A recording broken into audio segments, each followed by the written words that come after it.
আমি যে চেক করছি।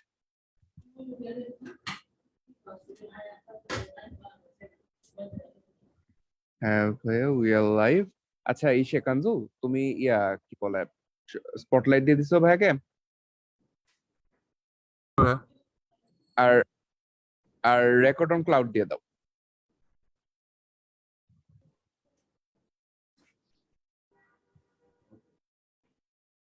ওকে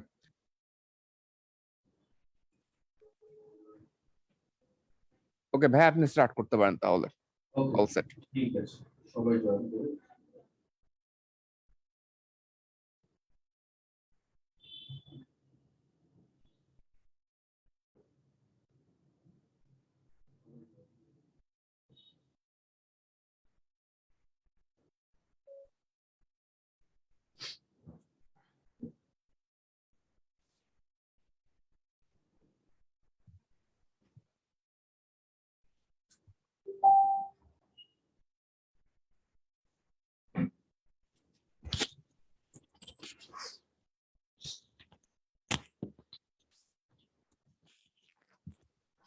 আসসালামু আলাইকুম সবাইকে। কি অবস্থা সবার? আশা করি সবাই খুবই ভালো আছো। তোমাদের সাকিব ভাই আবারও তোমাদের সাথে আছি। কি খবর সবার? সবাই স্পষ্ট শুনতে পারছো কিনা কাইন্ডলি জানায় দিও। এবং জৈব যৌগের কে কয়টা ক্লাস কমপ্লিট করেছো কাইন্ডলি এটাও ভাইয়ারে জানায় দিও। জৈব যৌগের কে কয়টা ক্লাস কমপ্লিট করছো এটাও একটু জানায় দিও। ওকে,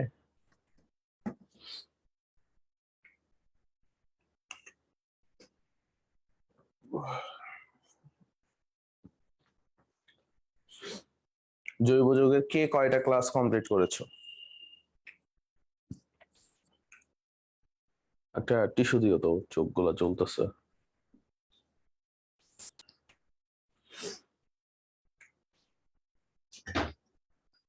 হ্যাঁ, মনে না থাকার জন্যই তো আমি অল্প অল্প করে পড়াইছি। যেখানে সবাই জৈব যৌগের 4 থেকে 5টা লেকচার দেয়, আমি অলরেডি 9টা লেকচার দিয়েছি। আর আজকে একটা লেকচার দিলে হয়তো বা শেষ, কারণ আমাদের বাকি আছে কি কি আমি তোমাদেরকে একটু বলি। জৈব যৌগে আমাদের বাকি আছে কি কি? আমাদের বাকি আছে SN1, SN2। আমাদের বাকি আছে অ্যামিন। আমাদের আর একটা জিনিস বাকি আছে, সেটা maybe carboxylic acid. I am not sure, আমি মনে হয় পড়াইছি।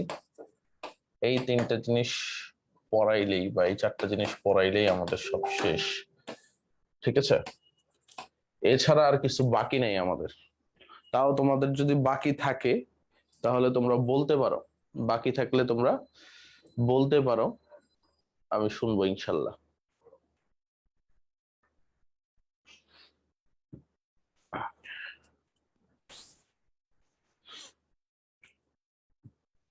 ওকে, এছাড়া তোমরা জুম থেকেও জয়েন করতে পারো। রিফাত, জুম থেকে কয়জন জয়েন করছে? 46 জন। আচ্ছা, সবাইরে মিউট করে রাখো। ওই গতকালকের মতোই নিয়ম, কেউ যদি প্রশ্ন করতে চায় হ্যান্ড রেস করবা। হ্যান্ড রেস করলে ও সুযোগ দিবে। আজকে কে জানিয়ে আসছো তুমি? ভাই কাঞ্জুল করিম। ও, কাঞ্জুল করিম। ওকে, ঠিক আছে। ভাই কাঞ্জুল করিম আছে। দুজন হ্যান্ড রেস করছে ভাই, আনমিউট করে দিব? এখন না, পরে আনমিউট করো। ঠিক আছে, যাক একজনরে আনমিউট করো, দেখি কি বলে।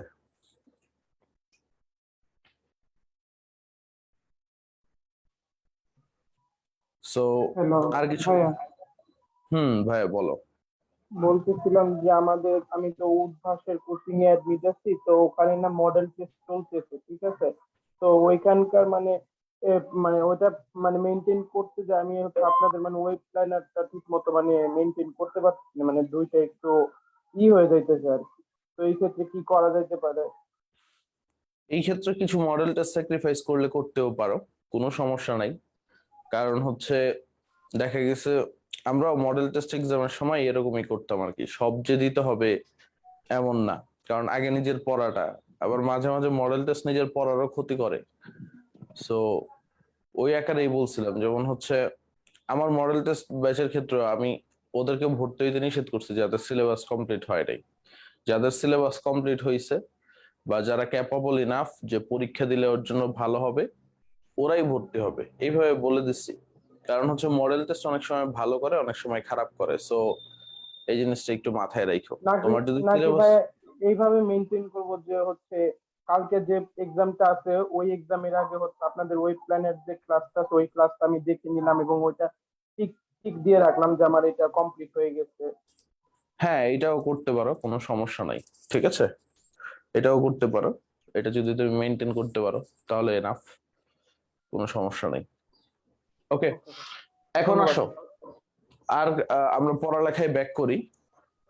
আহ শুনো, পরীক্ষায় ইথার আছে, ইথারের প্রস্তুতি আছে। সো ইথারের প্রস্তুতি একটাই, সেটা আসে এবং সেটা পড়াইছি, যে যতটুকু আসে ইথার থেকে ওইটা তোমাদেরকে পড়ানো হয়েছে। ইথারের একটা প্রস্তুতি আসে অ্যালকোহল থেকে ইথার, মানে হচ্ছে তুমি যদি ইথানল ইউজ করো অতিরিক্ত পরিমাণে এবং কম পরিমাণে সালফিউরিক অ্যাসিড ইউজ করো, ওই জায়গা থেকে কি তৈরি হবে, তোমার ইথার তৈরি হবে। এই একটা প্রশ্নই হচ্ছে ভার্সিটি গুলোতে আসে। সো ওইটা নিয়ে প্যানিক হওয়ার কিছু নাই, বাট যেগুলো পড়াইছি ওইগুলো ভালোভাবে পড়ো, বেশি বেশি পড়ো আর কি। তো আমি আমার টার্গেটটা বলে দিছি, আমাদের কি কি বাকি আছে একটু খেয়াল করো। আমাদের বাকি আছে কি, SN1, SN2 গেল দুইটা, আমাদের বাকি আছে হচ্ছে অ্যামিন পুরাটাই, আর আমাদের বাকি আছে কার্বক্সিলিক অ্যাসিড। এবং আগে যা পড়াইছি সবকিছু শর্ট সিলেবাসে কভার আপ হবে, নামকরণটা একটু বেশি পড়াইছি। তোমাদের নামকরণটা যেটা পড়াইছি, নামকরণ এটা একটু ভাইয়া বেশি পড়াইছি, বাকি সবকিছুতেই শর্ট সিলেবাস কভারেজ হবে। তোমাদের শর্ট সিলেবাসে বাদ দিছে কি কি, তোমাদের শর্ট সিলেবাসে বাদ দিছে হচ্ছে ফেনল, একটু খেয়াল করো। ফেনল একটা বড় অংশ ছিল, এটা বাদ দিছে। তোমাদের শর্ট সিলেবাসে বাদ দিছে ডায়াজোনিয়াম লবণ, ডায়াজোনিয়াম লবণ, ঠিক আছে। এই অংশগুলো বাদ দিচ্ছে। বেঞ্জাল ডিহাইড যেটা ছিল, বেঞ্জাল ডিহাইড,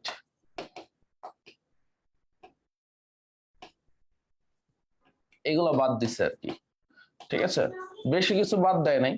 এবং পলিমারকরণ বা প্লাস্টিসিটি শেষের দিকে যে অংশগুলো ছিল, পলিমারকরণ, প্লাস্টিসিটি,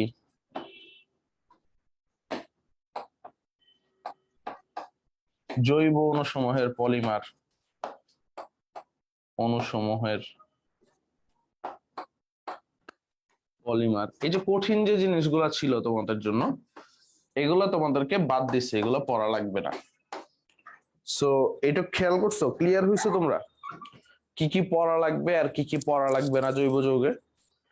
আর তোমরা সবচেয়ে জোর দিয়ে যেগুলো পড়বা আর কি, আমি বলি অনেকে রিভাইজ দিতে, ঠিক আছে, জি সব ইউনিভার্সিটির জন্য শর্ট সিলেবাস ফুল করবা। মেডিকেল এক্সাম হওয়ার পরেও তুমি যদি এইরকম প্রশ্ন করো যে শর্ট সিলেবাস পড়বো নাকি হচ্ছে ফুল সিলেবাস পড়বো, তাহলে হচ্ছে ঠিক আছে এই জিনিসগুলো কিন্তু তোমার জন্য ঝামেলার আর কি। এখন দেখো কি কি পড়তে হবে তোমার, মানে গুরুত্ব দিয়ে যেগুলো পড়াইছি। অনেকেই বলতেছিল ভাই আমি হচ্ছে খেয়ে হারায় ফেলতেছি। দেখো প্রথমত হচ্ছে সমানতার ভিতরে ঢাকা বিশ্ববিদ্যালয়, আমি ঢাকা বিশ্ববিদ্যালয়ের জন্য শর্ট করে দিচ্ছি, সমানতায় দুইটা টাইপ প্রশ্ন আসে, একটু খেয়াল করো। আমি অনেক কিছু পড়াইছি। প্রথমত হচ্ছে জ্যামিতিক সমানতার শর্ত আসে, একটু খেয়াল করো, আমি একদম ছোট করে দিচ্ছি। জ্যামিতিক সমানতা যেটা আছে এটা শর্ত আসে, শর্ত কোনটা জ্যামিতিক সমানতা দিবে কোনটা দিবে না। তারপরে দেখো আলোক সমানতারও শর্ত আসে, মানে কাইরাল কার্বন কে আলোক সমানতা দিবে দিবে না, সমানতা শুধু শর্ত যে পার্টটা আছে কাইরাল কার্বন, কাইরাল কার্বন বের করতে হবে, এইটা আসে। আচ্ছা, দেন দেন এইখান থেকে আর কোনো প্রশ্ন আসে না বললেই চলে, মানে একদম মোস্ট ইম্পর্টেন্ট বলতেছি, বাকিগুলাও পড়বা, আসলে আসতেও পারে, মানে এগুলা হচ্ছে ধারাবাহিক লেয়াজো আর কি, ঠিক আছে। এখন দেখো তারপরে আসে অ্যালকেন। অ্যালকেনে কি কি পড়বা? অ্যালকেনে হচ্ছে ডি কার্বক্সিলেশন, মানে যা যা পড়াইছি প্রস্তুতিগুলা সবগুলাই ইম্পর্টেন্ট। তারপরে বলে দিই ডি কার্বক্সিলেশন, উডস, ঠিক আছে। দেন তোমরা পড়বা হচ্ছে ডি কার্বক্সিলেশন গেল, উডস গেল, ক্লিমেনসন বিজারণ অনেক বেশি আসে ঢাকা বিশ্ববিদ্যালয়ে। ক্লিমেনসন বিজারণ। তারপরে গ্রিগনার্ড বিকারকে পানি দিলে, গ্রিগনার্ড বিকারকে পানি দিলে যে অ্যালকেন হয়, এটাও একটু মাথায় রাখবা। এই গেল প্রিপারেশন গুলা। অ্যালকেনে আর কিছু লাগবে না।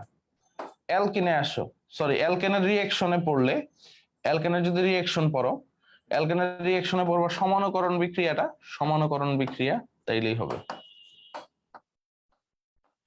সমানুকরণ বিক্রিয়া। আচ্ছা, এন্ড রিটেনের জন্য অ্যালকেনে এইখান থেকে পড়বা, রিটেনের জন্য অ্যালকেনের প্রতিস্থাপন বিক্রিয়াটা পড়বা। রিটেনের জন্য কি পড়বা? প্রতিস্থাপন বিক্রিয়াটা পড়বা। আচ্ছা দেখো, অল্প পড়াই কিন্তু এগুলো একদম কমন জিনিস, আমি গুছাইয়া দিচ্ছি তোমার জন্য, যারা হিমশিম খাচ্ছ তাদের জন্য, বা যারা পারো তারা একটু রিভাইজ দিয়ে মিলায় নাও, যারা পারো আর কি, ঠিক আছে, তারা একটু রিভাইজ দিয়ে মিলায় নাও। তারপরে আসো অ্যালকিন থেকে কি কি পড়বা? অ্যালকিন, অ্যালকিন দেখো, অ্যালকিনের একটি স্পেশাল প্রস্তুতি পড়াইছিলাম তোমাদেরকে, স্পেশাল প্রস্তুতি পড়াইছিলাম তোমাদেরকে অ্যালকিনের, একটু বোঝার চেষ্টা করো। নিরোধক দ্বারা, কি দ্বারা পড়াইছিলাম? নিরোধক দ্বারা। ওইখানে কিছু শর্ত পড়াইছিলাম তোমাদেরকে, মানে ওই সালফিউরিক অ্যাসিডের ক্ষেত্রে, সালফিউরিক অ্যাসিড দিয়ে প্রস্তুতির ক্ষেত্রে, প্রস্তুতিতে অ্যালকিন প্রস্তুতিতে কোথা থেকে? অ্যালকোহল থেকে, অ্যালকোহল থেকে কিছু হচ্ছে তোমারে শর্ত পড়াইছিলাম। কি শর্ত পড়াইছিলাম? শর্তর ভিতরে পড়াইছিলাম হচ্ছে সালফিউরিক অ্যাসিড বেশি হলে অ্যালকিন, একটু খেয়াল করো, অ্যালকোহল বেশি হলে ইথার, এগুলা প্রায়ই আসে, এগুলা প্রায়ই আসে। তারপরে দেখো অ্যালকিনের বিক্রিয়া, একটু খেয়াল করো, অ্যালকিনের রিঅ্যাকশন, রিঅ্যাকশনে কি কি পড়বা? রিঅ্যাকশনে তুমি তো দেখছিলা হাইড্রোজেন আর নিকেল দিলে কি হয়, মানে হাইড্রোজেন নিকেল অথবা প্লাটিনাম দিলে অ্যালকেন হয়, এটা আসেই। মানে অ্যালকাইন পর্যন্ত তোমাকে কোনো কিছু বাদ দেওয়া যাবে না, তারপরে সিলেক্টিভ জিনিস দেওয়া যায় আর কি। তারপরে দেখো তুমি যদি হচ্ছে ব্রোমিন কার্বন টেট্রাক্লোরাইড দাও, আমরা জানি অসম্পৃক্ততার পরীক্ষা 1,2 ডাইব্রোমো ইথেন হবে, তাই না? কি হবে? 1,2 ডাইব্রোমো ইথেন হবে। এইভাবে রিভাইজ দিয়ে দিবা তোমরা, ডাইব্রোমো ইথেন হবে, একটু খেয়াল করো। তারপরে তুমি যদি হচ্ছে এখানে পটাশিয়াম পারম্যাঙ্গানেট দাও, এটা অনেক বেশি আসে, পটাশিয়াম পারম্যাঙ্গানেটটা অনেক বেশি আসে ঢাকা বিশ্ববিদ্যালয়ে, অনেক বেশি আসে। কি তৈরি হবে? তোমার ইথিলিন গ্লাইকল তৈরি হবে। দেখো ইথিলিন গ্লাইকল তোমরা মিলায় দেখবা ঢাকা বিশ্ববিদ্যালয়ে কতবার আসছে, এটা কতবার আসছে, এটাকে কি বলা হয়? ইথিলিন গ্লাইকল, অনেকবার আসে। তারপরে দেখো ওজোনোলাইসিস বিক্রিয়ার কোনো জুরি নাই, এমসিকিউ রিটেন, এমসিকিউ ও রিটেন দুইটার জন্যই ওজোনোলাইসিস মাস্ট। আর কিছু থেকে প্রশ্ন করুক আর না করুক, অ্যালকিনের ওজোনোলাইসিস থেকে ঢাবি কর্তৃপক্ষ, ঠিক আছে, ঢাবি কর্তৃপক্ষ প্রশ্ন করবেই, ঠিক আছে। শোনো, কেমিস্ট্রির ক্ষেত্রে আমি এইটুক বলতে পারি, তুমি যদি আমার বোর্ডের লেখাগুলো পড়ে যাও এবং ওই রিলেটেড প্রশ্ন সলভ করে যাও, ইনশাল্লাহ কাভার আপ হয়ে যাবে আর কি, ঠিক আছে।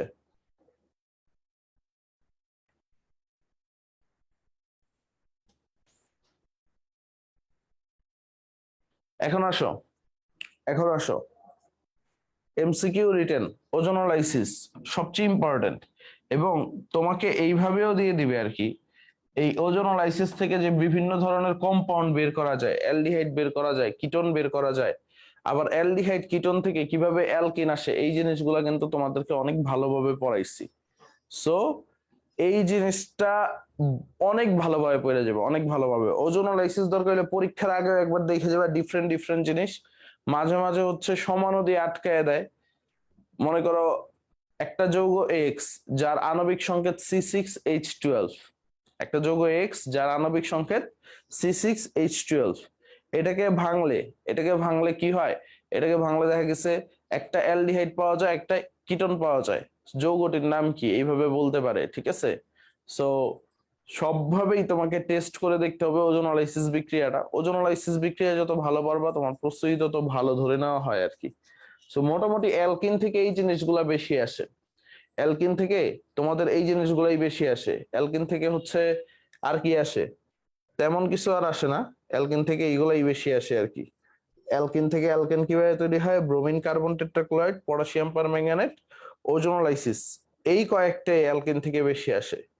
তারপরে হচ্ছে পলিমারকরণ তো বাদ দিয়ে দিচ্ছে, তারপরও কমন কয়েকটা পলিমার পড়ে যাবা, মানে টেফলনের সাধারণ সংকেত, টেফলন কোন কাজে ব্যবহার করা হয়। ঢাকা বিশ্ববিদ্যালয়ে কিন্তু টেফলন নিয়ে অনেক বেশি আসছে, ঠিক আছে? এখন অ্যালকাইন থেকে কি পড়বা? দেখো অ্যালকিনের আরেকটা জিনিস পড়বা, পানি সংযোজন বিক্রিয়া। হ্যাঁ, পানি সংযোজন বিক্রিয়া। অ্যালকাইন থেকে ঢাবিতে কি আসবে? অ্যালকাইন। দেখো অ্যালকাইন থেকে একটাই প্রশ্ন আসবে, অ্যালকাইন যে অম্লধর্মী, তো এটা কার কার সাথে বিক্রিয়া করে অম্লধর্মিতা দেয় সেটাই আসে, ঠিক আছে? 3টা বিক্রিয়া পড়াইছিলাম না? একটা হচ্ছে সোডিয়াম ধাতুর সাথে, একটা হচ্ছে টলেন্স রিয়েজেন্টস সাথে ডাইঅ্যামিন সিলভার 1 নাইট্রেট, ঠিক আছে? তারপর হচ্ছে তোমারে পড়াইছিলাম কপার সলিউশনের সাথে। সবগুলাতে কি হয়? সোডিয়াম অ্যালকানাইট, কপার অ্যালকানাইট, সিলভার অ্যালকানাইট, এগুলো কি করে? হাইড্রোজেনকে প্রতিস্থাপন করে। এইগুলো হচ্ছে অ্যালকাইনের অম্লধর্মিতার পরীক্ষা।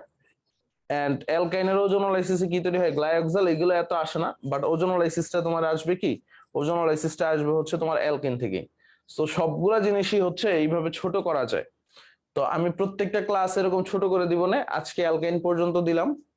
তোমরা হচ্ছে এই অ্যালকাইন পর্যন্ত কালকের ভিতরে রিভাইজ দাও।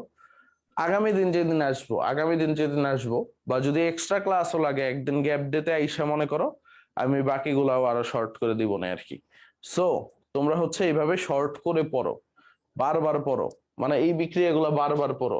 ক্লিমেনসন বিজারণ কি হয় বারবার পড়ো, ঠিক আছে? এন্ড ঢাকা বিশ্ববিদ্যালয়ে আরেকটা কথা আছে, এই যে আমি তোমাদেরকে এই যে SN1 SN2 amine carboxylic acid এগুলা শেষে নামধারী বিক্রিয়া পড়াবো। নামধারী বিক্রিয়া মানে যেগুলা পড়ছো ওইগুলাই রিভাইজ। নামধারী বিক্রিয়া থেকে অনেক বেশি প্রশ্ন আসে, ঠিক আছে? নামধারী বিক্রিয়া থেকে অনেক বেশি প্রশ্ন আসে। ফারহান আহমেদ ভাই আমার মেসেজটা দেখেন।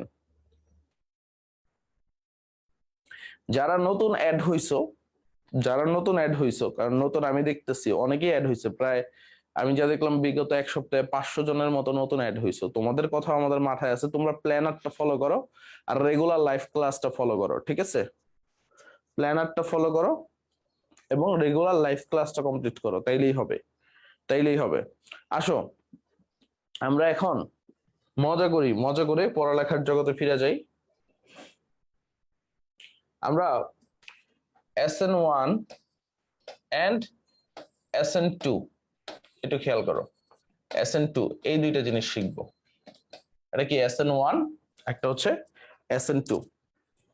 এটার পূর্ণ রূপ কে জানেন? ঠিক আছে, SN1 দ্বারা কি বোঝায়, SN2 দ্বারা কি বোঝায়, এই দুইটার পূর্ণ রূপ তোমরা কে জানো আর কি?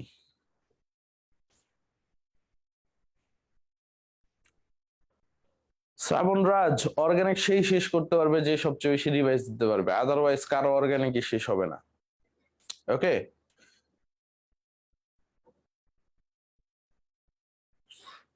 এনানসিওমার ডায়াস্টেরিওমার ওইটির ঢাবি রিটেনের জন্য পড়তে পারো, বাট ওইগুলো এত দিবে না, কারণ হচ্ছে মানে মার্ক তো অনেক কম, মানে মেজর ইম্পর্টেন্ট জিনিসগুলো দিয়ে কুল পাবে না আর কি, আমার যতটুকু ধারণা আর কি।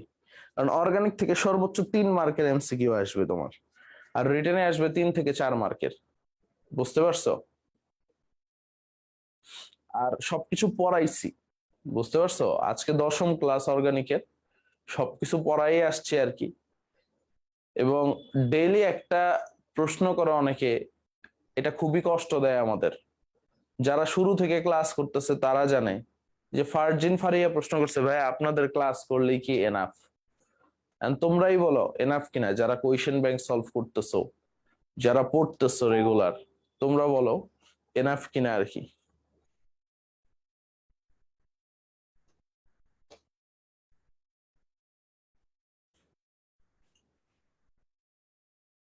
ওকে, এতগুলা ক্লাস করানোর পরেও যদি বলে এনাফ, সে হচ্ছে নিজে বাসায় পড়ে না, আদারওয়াইজ তার কোনো ধারণা নাই আর কি। মোর দেন এনাফ।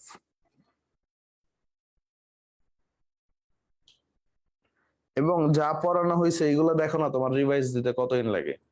শেষ করার নাম, তুমি শেষ করে হয়তো বা এইচএসসি তে প্লাস পেতে পারবা, বাট তুমি রিভাইজ দেওয়া ছাড়া ঢাবিতে কখনোই চান্স পাবো না। আমি আবারও বলতেছি রে ভাই, তোমরা ঠিক আছে, তোমরা শেষ করা ছাড়া হয়তো বা এইচএসসি তে প্লাস পাইছো, কারণ হচ্ছে কোন রকম শেষ করে এইচএসসি তে ভালো করা যায়, কারণ একটা পেপার, একটা সাবজেক্টের একটা পত্রের পরীক্ষা দিছো। ধরো রসায়ন প্রথম পত্রের পরীক্ষা দিছো, অল্প জিনিস ছিল, বাট এটা এমন একটা এক্সাম, ঢাবির এক্সাম, তুমি দেখতেছো প্রশ্ন সহজ হচ্ছে, বাট তাও পোলাবেন কেন চান্স পায় না? কারণ 4টা সাবজেক্টের 8টা পেপার একসাথে পরীক্ষা দেয়। তোমরা এই সিনারিওটাই বুঝো না, 4টা সাবজেক্টের 8টা পেপারের একসাথে পরীক্ষা হয়।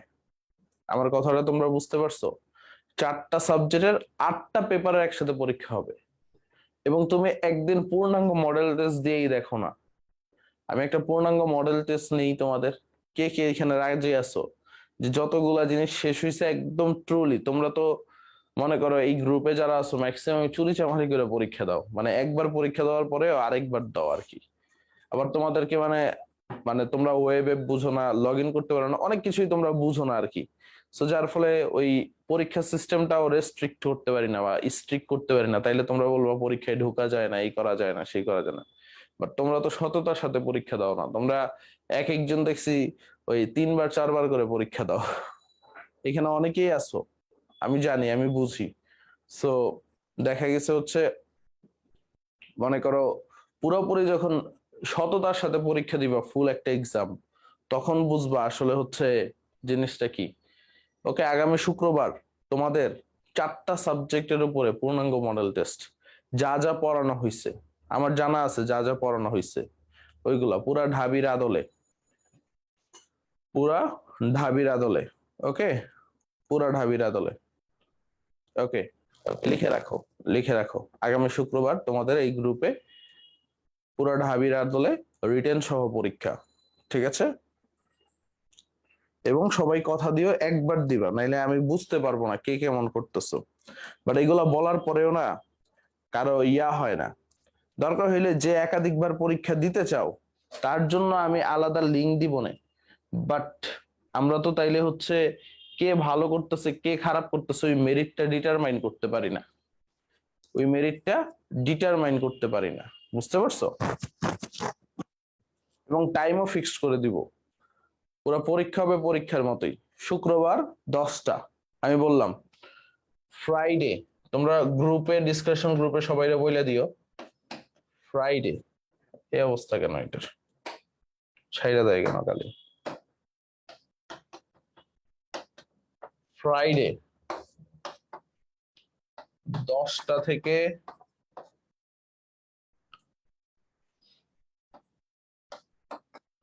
11টা এক্সাম, 10টা থেকে 11টা 30, 10টা থেকে 11টা 30।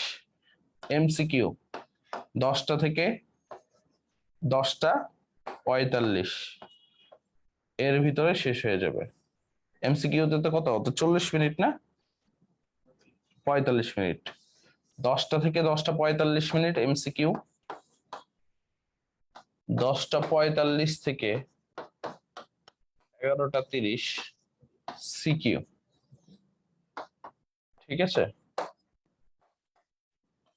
এবং আমি উল্টাটা করব আজকে, কারণ হচ্ছে পোলাপাইন সব আগেই অ্যান্সার দিয়ে দেয়, তোমরা হচ্ছে আগে সিকিউ করবা, উল্টাটা হবে 10টা থেকে 10টা 45 সিকিউ হবে, ঠিক আছে? সিকিউ যারা সাবমিট করবে পরিপূর্ণভাবে তাদেরই আমি এমসিকিউ খাতা দেখবো, আদারওয়াইজ দেখবো না। ঠিক আছে? ফ্রাইডে কি ডেন্টাল এক্সাম? ফ্রাইডে যদি ডেন্টাল এক্সাম হয় তাহলে স্যাটারডে, শনিবার। স্যাটারডে, শনিবার, ঠিক আছে? ফ্রাইডে যদি ডেন্টাল এক্সাম হয় তাহলে শনিবার। ওকে, বাংলা সিলেবাস আমি আজকে পোস্ট করে দিব, ঠিক আছে?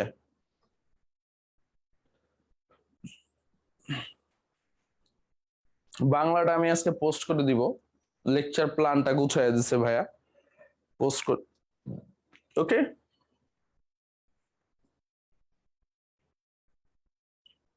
শুধু কেমিস্ট্রি না, সব সাবজেক্টের এক্সাম, ঠিক আছে? সব সাবজেক্টের এক্সাম দাও, পড়ালেখা করো যতটুক শেষ হয়েছে, আমাদের সবগুলো সাবজেক্ট যতটুক শেষ হয়েছে। ওকে,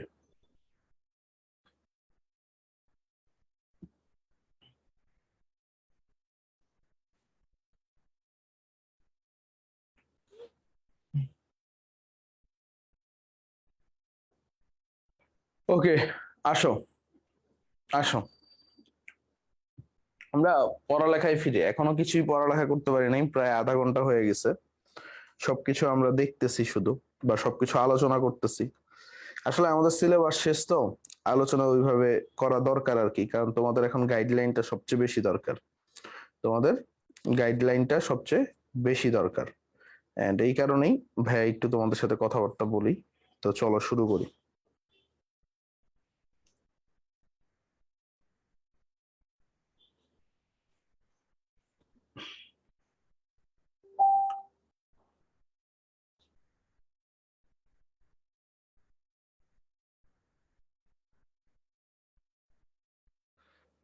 ওকে, আসো শুরু করি। আমরা শুরু করে দেই, আমরা স্টার্ট করে দেই আর কি, ঠিক আছে? ম্যাথ তো আর একটা চ্যাপ্টার বাকি আছে। ম্যাথ একটা চ্যাপ্টার বাকি আছে না? কোনটা বাকি আছে তোমাদের? ম্যাথ মানে ইন্টিগ্রেশন বাকি আছে, এটাও শেষ করে দিবে ভাইরা। আমি নেক্সট উইকে 2টা ক্লাস নিতে বলবো না, তাইলেই হয়ে যাবে। তাইলে তো আর কিছু নাই।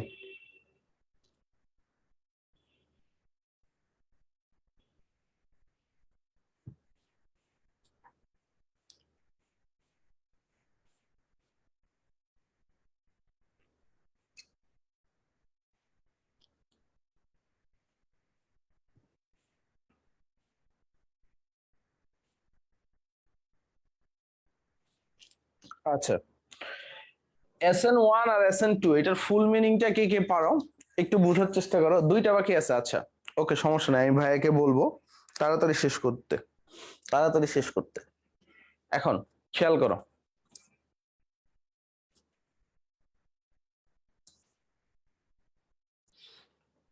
SN1 আর SN2 একটু বোঝার চেষ্টা করো। SN1টা কি? SN1টা কি? এক আণবিক নিউক্লিওফিলিক সাবস্টিটিউশন বিক্রিয়া, ঠিক আছে? বা এক আণবিক কেন্দ্রাকর্ষী প্রতিস্থাপন বিক্রিয়া। কি বলা হয়? এক আণবিক, একটু বোঝার চেষ্টা করো, আণবিক কেন্দ্রাকর্ষী কেন্দ্রাকর্ষী প্রতিস্থাপন বিক্রিয়া। প্রতিস্থাপন প্রতিস্থাপন বিক্রিয়া, একটু খেয়াল করো।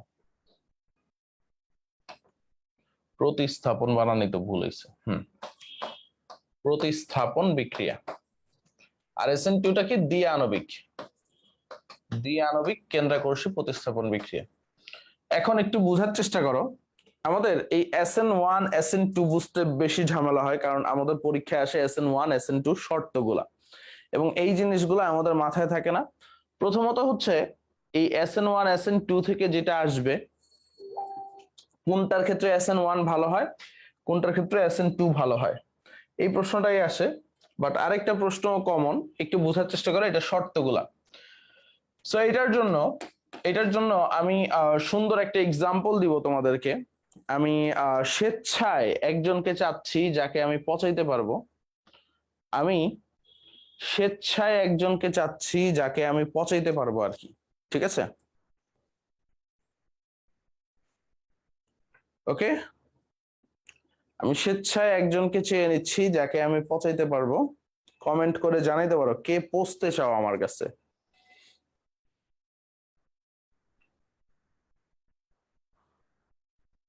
আচ্ছা, একটা মেয়ে হইলে ভালোই তো। এই যে আবিদা রহমান বলছে, আচ্ছা আবিদা রহমানকেই আমি নিলাম আর কি, ঠিক আছে। সো ধরো একদম রূপক অর্থে আর কি, রূপক অর্থে তুমি কষ্ট পায় না, ঠিক আছে। আচ্ছা আবিদা পৌঁছতে চায় না, এখানে সাইমা পৌঁছতে চায় আর কি, হ্যাঁ ঠিক আছে। সাইমা তুষি না কে জানি পৌঁছতে চায়। ওকে, আমি শুরু করি। ধরো সাইমা রহমান, তার হচ্ছে হিরো আলমের সাথে প্রেম আছে আর কি। কার সাথে প্রেম আছে? হিরো আলমের সাথে প্রেম আছে। আবার সে কোনো এককালে মনে করলো না আমি হিরো আলমের সাথে প্রেম করব না, আমি হচ্ছে অনন্ত জলিলের সাথে প্রেম করব আর কি, ঠিক আছে। এখন সামিয়া রহমান কি একবার চিন্তা করলো সে হিরো আলমের সাথে প্রেম করবে, আরেকবার সে চিন্তা করলো না আমি হিরো আলমের সাথে প্রেম করব না, আমি অনন্ত জলিলের সাথে প্রেম করব। এখন যার সাথেই প্রেম হোক না কেন, এই সাইমার বাবা কারো কাছেই তারে বিয়ে দিবে না, বিয়ে দিবে হচ্ছে দীপজলের কাছে আর কি। এখন দীপজল যে আছে সে তো হচ্ছে ভিলেন, তার সাথে তো আর সংসার করা যায় না। তো এখন দীপজল থেকে ছুটকারা পাইতে হবে, ঠিক আছে। দীপজল থেকে কি পাইতে হবে? ছুটকারা পাইতে হবে। এখন এই যে কার্বন, এই হ্যালোজেন, এইটা ধরো হচ্ছে সামিয়া, এইটা হচ্ছে সামিয়া, আর এটা হচ্ছে দীপজল। আর এই যে নিউক্লিয় ফাইল আছে, এই নিউক্লিয় ফাইল হচ্ছে দুইজন প্রেমিক, একজন হচ্ছে হিরো আলম, হিরো আলম, আরেকজন হচ্ছে তোমার হচ্ছে অনন্ত জলিল, হ্যাঁ অসম্ভবকে আনান্তা, হ্যাঁ আনান্তা, বানানি ভুল করি, আচ্ছা যাই হোক, আরেকজন কি অনন্ত জলিল, তাই না, অনন্ত জলিল। ওকে, কি হইল? অনন্ত সাহেব কি আমার অভিশাপ দিছে নাকি তারে পচাচ্ছি দেখা? অনন্ত জলিল, ওকে। একজন একজন নিউক্লিয় ফাইলকে, একজন নিউক্লিয় ফাইল হচ্ছে মনে করো আমাদের হচ্ছে অনন্ত জলিল, একজন নিউক্লিয় ফাইলকে আমাদের হিরো আলম। যে নিউক্লিয় ফাইলগুলো হচ্ছে মনে করো এই সামিয়ার প্রেমিক, ঠিক আছে। এখন ধরো সামিয়া যখন হিরো আলমের কাছে ফিরে যেতে চাইবে, সামিয়া যখন হিরো আলমের সাথে হিরো আলমের কাছে ফিরে যাইতে চাইবে, তখন কিন্তু হিরো আলমের যে শক্তি সামর্থ্য সে কিন্তু জীবনেও দীপজলরে হারাইতে পারবে না। একটু বোঝার চেষ্টা করো আর কি। হিরো আলমের যে শক্তি সামর্থ্য সে কিন্তু দীপজলরে জীবনেও হারাইতে পারবে না, একটু বোঝার চেষ্টা করো। বাট অনন্ত জলিল যে আছে, অনন্ত জলিল, অনন্ত জলিল হচ্ছে একদম হিরো আলম রে, এই দীপজল রে মাইরা মাইরা কিন্তু ফাড়ায় ফেলবে। অনন্ত জলিল কি করবে? এই দীপজল রে মাইরা মাইরা ফাড়ায় ফেলবে আর কি। সো এইখানে দুইটা কেস ঘটলো, এখানে কয়টা কেস ঘটলো আর কি, ঠিক আছে, দুইটা কেস ঘটলো, একটু বোঝার চেষ্টা করো। দুইটা কেস ঘটলো। একটা কেস হইছে, একটা কেস হইছে হিরো আলম সামিয়াকে বাঁচাইতে আসছে, ঠিক আছে। আরেকটা কেস হচ্ছে অনন্ত জলিল সামিয়াকে বাঁচাইতে আসছে। সো এখন হিরো আলম যেহেতু শক্তি সামর্থ্য নাই, একটু বোঝার চেষ্টা করো আর কি, ঠিক আছে। হিরো আলম যেহেতু শক্তি সামর্থ্য নাই, সে কি করবে? সে কি করবে? সে কি করবে একটু খেয়াল করো। সামিয়াকে বলবে দেখো তুমি তো দীপজলের সাথে রাতে ঘুমাও বা দীপজলের সাথেই রাতে থাকো, তুমি একটা বুদ্ধি শুদ্ধি করে দীপজলকে মেরে ফেলো, দেন আমি আইসা তোমার সাথে সংসার করব। তুমি তো বুঝতেই পারতেছো আমার যে শরীর শক্তি সামর্থ্য নাই, আমি তো আর দীপজলরে মারতে পারবো না আর কি। তো এই কারণে কি হইলো, সামিয়া নিজের কপালে নিজে চাপড়ায়, মানে কারে বিয়ে করলাম যে আমারে, মানে কার সাথে প্রেম করলাম যে আমারে বাঁচাইতেই পারবে না, সে আমারই বলে হচ্ছে নিজেরে মনে করো হচ্ছে দীপজলের থেকে সেভ করতে। তো এই ক্ষেত্রে এই কারণে হচ্ছে এই সামিয়াকে অনেক সাহসী হইতে হবে বা এই ক্ষেত্রে সামিয়ার অনেক শাখা প্রশাখা থাকতে হবে বা অনেক সহচর থাকতে হবে, তাই সামিয়ার সাথে দেখো আমি শাখা প্রশাখা লাগাই দিছি বা 3 ডিগ্রি অ্যালকাইল হ্যালাইড দিয়ে দিছি আর কি। আবার এই নিউক্লিওফাইল যখন হিরো আলম, তখন সামিয়াকে বলবে অসম্ভবকে সম্ভব করাই আমার কাজ। কি বলবে সামিয়াকে? কি বলবে? অসম্ভবকে সম্ভব করাই আমার কাজ, কোনো চিন্তা নাই তোমার, তুমি নিশ্চিন্তে ঘুমাও, আমি দীপজল মেরে আমি নিজে মরে গেলে হলেও তোমাকে বাঁচাবো। তখন সামিয়া বললে, আরে তুমি মরে গেলে আমি প্রেম করবো কার সাথে? ঠিক আছে, সমস্যা নাই, তুমিও বাঁচো দীপজলরেও মারো, একসাথে প্রেম হবে। তো এই ক্ষেত্রে কি হয়েছে? এই ক্ষেত্রে বলছে সামিয়া তোমার শাখা প্রশাখা তো লাগবে না, আমি আসি।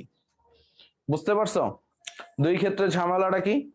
দুই ক্ষেত্রে ঝামেলাটা কি? এক জায়গায় সামিয়াকে শক্তিশালী হইতে হবে, আরেক জায়গায় সামিয়া নিশ্চিন্তে ঘুমায় থাকবে, অনন্ত জলিল আইসা মাইরা টাইরা বাঁচায় নিয়ে যাবে আর কি। ঠিক আছে, এখন একটু বোঝার চেষ্টা করো এখানে কি হবে। সামিয়া কি কাজ করলো? সামিয়া সামিয়া হচ্ছে এই দীপজলকে বিষ খাওয়ায় মেরে ফেললো রাতের বেলা, কারণ সামিয়াকেই যেহেতু সব কাজ করতে হবে আর কি। তো যখন দীপজলকে বিষ খাওয়াইলো, তো এইখানে সামিয়া এমন ভাবে বলল হচ্ছে দীপজল হচ্ছে স্ট্রোক করে মারা গেছে এবং সে তার স্বামীর কাছে কাঁদতেছে আর কি, এবং সে সমাজে সবার কাছে ভালো হয়ে গেছে। আরে এত যুবতী বয়সে মেয়েটা বিধবা হয়ে গেল, কেমন লাগতেছে ব্যাপারটা।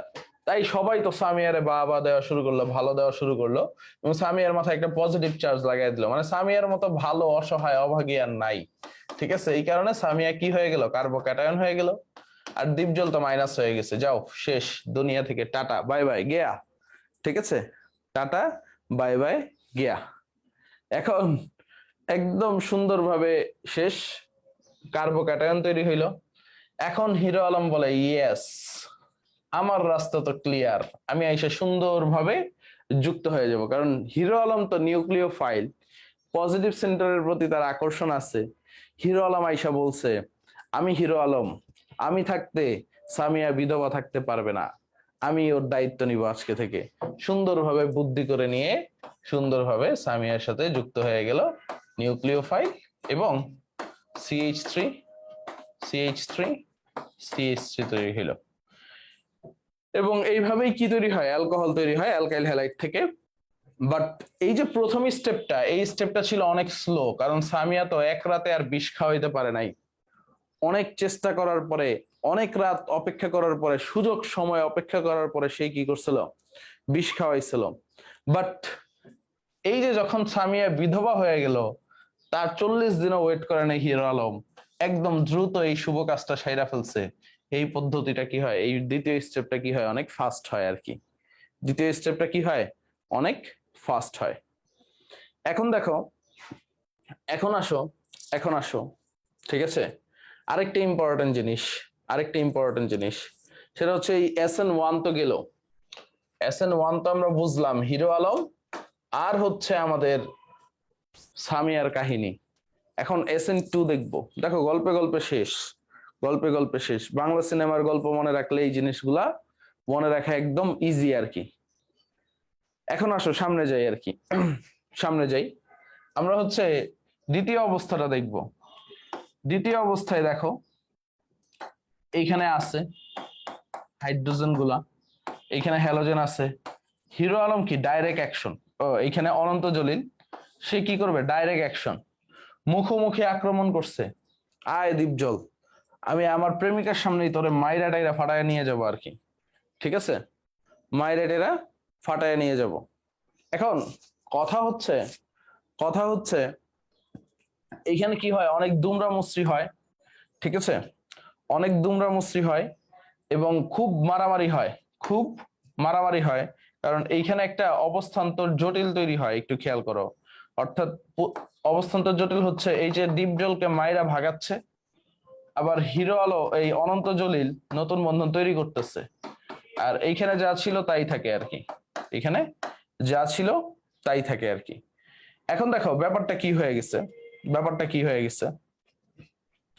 তৃতীয় স্টেপে অনেক জল্পনা কল্পনার পরে, অনেক মারামারির পরে দীপজল এলিমিনেট, অনন্ত জলিল জয়ী। ঠিক আছে, অনন্ত জলিল জয়ী, এবং এই সামিয়ার সাথে অনন্ত জলিলের বিয়েটা হয়ে যায় আর কি, বা সামিয়ার সাথে অনন্ত জলিলের নতুন সংসার শুরু হয় আর কি। সো ব্যাপারটা কি ছিল, আগেরটা যদি দেখো, এইখানে আমি তীর চিহ্নটা দেওয়া উচিত হয় নাই, কারণ এইখানে সে অ্যাটাক করবে আর কি। আগেরটা ছিল এরকম আর কি, আগেরটা ছিল এইরকম যে অনেকটা হচ্ছে এই পাশে ছিল আর কি একটা, এটাতে যদি হচ্ছে একটা ছাতা ধরো, ঠিক আছে, আইকে দেখাইতে পারলে ভালোই তো, এটারে যদি একটা ছাতা ধরো আর কি, ঠিক আছে, ছাতা আর কি, আর এটা কি হয়ে যায়, পুরো উল্টায় যায় আর কি, ঠিক আছে, এই ছাতাটা কি হয়ে গেছে, উল্টায় গেছে আর কি। মানে হচ্ছে আগে যদি ছাতাটা এমন ছিল, এমন ছিল, ছাতা উল্টায় গেলে কি হয়, ধরো এই দাঁতটা আছেই, বাট হচ্ছে ব্যাপারটা এরকম হয়ে গেছে, ছাতাটা উল্টায় গেছে, উল্টায় গেছে, মানে ঝড়ে উল্টানো ছাতার ন্যায় হয়। এই ধরনের ইনভার্সনকে বলা হয় হচ্ছে ওয়েল্ডেন ইনভার্সন, ঠিক আছে, এই ধরনের ইনভার্সনকে কি বলা হয়, ওয়েল্ডেন ইনভার্সন, ওয়েল্ডেন ইনভার্সন, বুঝতে পারছো, ওয়েল্ডেন ইনভার্সন। একটু বোঝার চেষ্টা করো। তাহলে আমরা এই যে এই গল্প থেকে অনেকগুলো বৈশিষ্ট্য মনে করো আয়ত্ত করতে পারি। যে প্রশ্নটার ঢাবিতে সবচেয়ে বেশি আসে, প্রথমত হচ্ছে SN1 বিক্রিয়া কয় ডিগ্রি অ্যালকাইল হ্যালাইডের জন্য ভালো? উত্তর হচ্ছে 3 degree alkyl halide, 3 degree alkyl halide. কেন, কিভাবে মনে রাখবা, কারণ এখানে সামিয়াকে শক্তিশালী হইতে হবে, তার শাখা প্রশাখা বেশি থাকতে হবে। SN2 এর ক্ষেত্রে আসে এই যে এটা কয় ডিগ্রি অ্যালকাইল হ্যালাইডের জন্য ভালো, এটা হচ্ছে 1 ডিগ্রি অ্যালকাইল হ্যালাইডের জন্য ভালো, বা মিথাইল হ্যালাইড হলে আরো ভালো। তারপরে দ্বিতীয় প্রশ্ন আসে, SN1 বিক্রিয়ায় নিউক্লিওফাইলটা দুর্বল হয় না হচ্ছে সবল হয়? SN1 বিক্রিয়ায় নিউক্লিওফাইলটা কি হয়, দুর্বল হয় না সবল হয়? তোমরাই বলো, নিউক্লিওফাইল SN1 বিক্রিয়ায় দুর্বল না সবল, আর SN2 বিক্রিয়ায় দুর্বল না সবল আর কি, ঠিক আছে। ওকে, এই চ্যানেলটা ইনবক্সে পাঠায়ও, আজকে খাইয়া দিব না চ্যানেলটা, ঠিক আছে।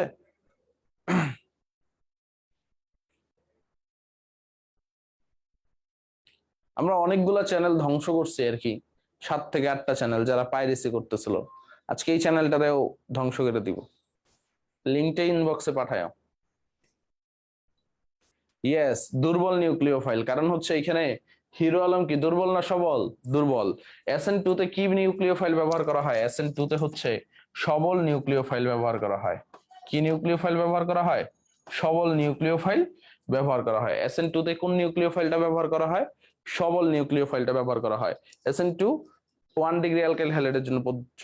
তারপর দেখো, SN1 এ কার্বোক্যাটায়ন তৈরি হয়, SN2 তে কোনো কার্বোক্যাটায়ন তৈরি হয় না, বাট একটা অবস্থান্তর জটিল তৈরি হয়।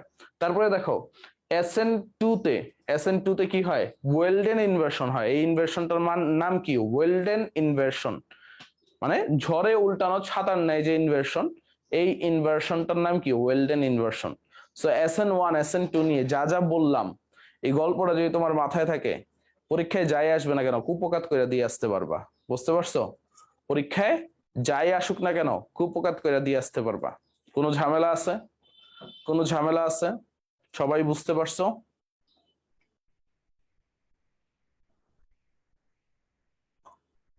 হ্যাঁ, তৌহিদুল ইসলাম, যদি সব থেকে কিনতে প্রবলেম হয় তাইলে হচ্ছে আমাকে ইনবক্স করে বিকাশ থেকে হচ্ছে এক্সাম ব্যাচটা কিনতে পারো, কোনো সমস্যা নাই।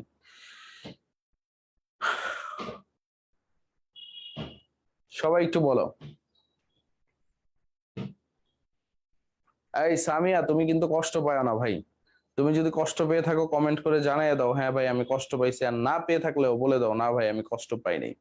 আচ্ছা, সকালবেলা কি পোলাপাইন গুলা ঘুমায় নাকি আর কি, ঠিক আছে, সকালবেলা কি পোলাপাইন গুলা ঘুমায় নাকি বলো তো?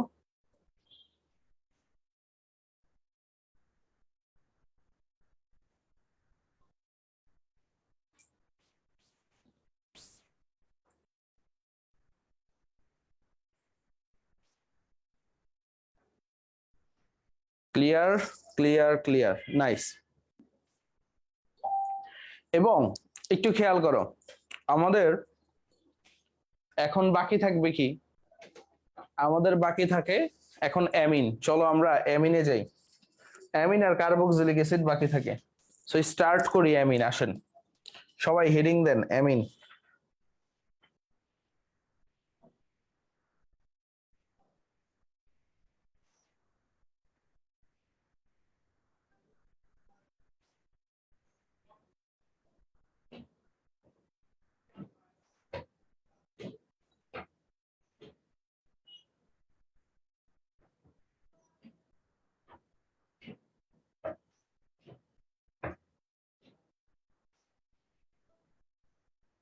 সো লেখেন অ্যালিফ্যাটিক অ্যামিনের প্রস্তুতি।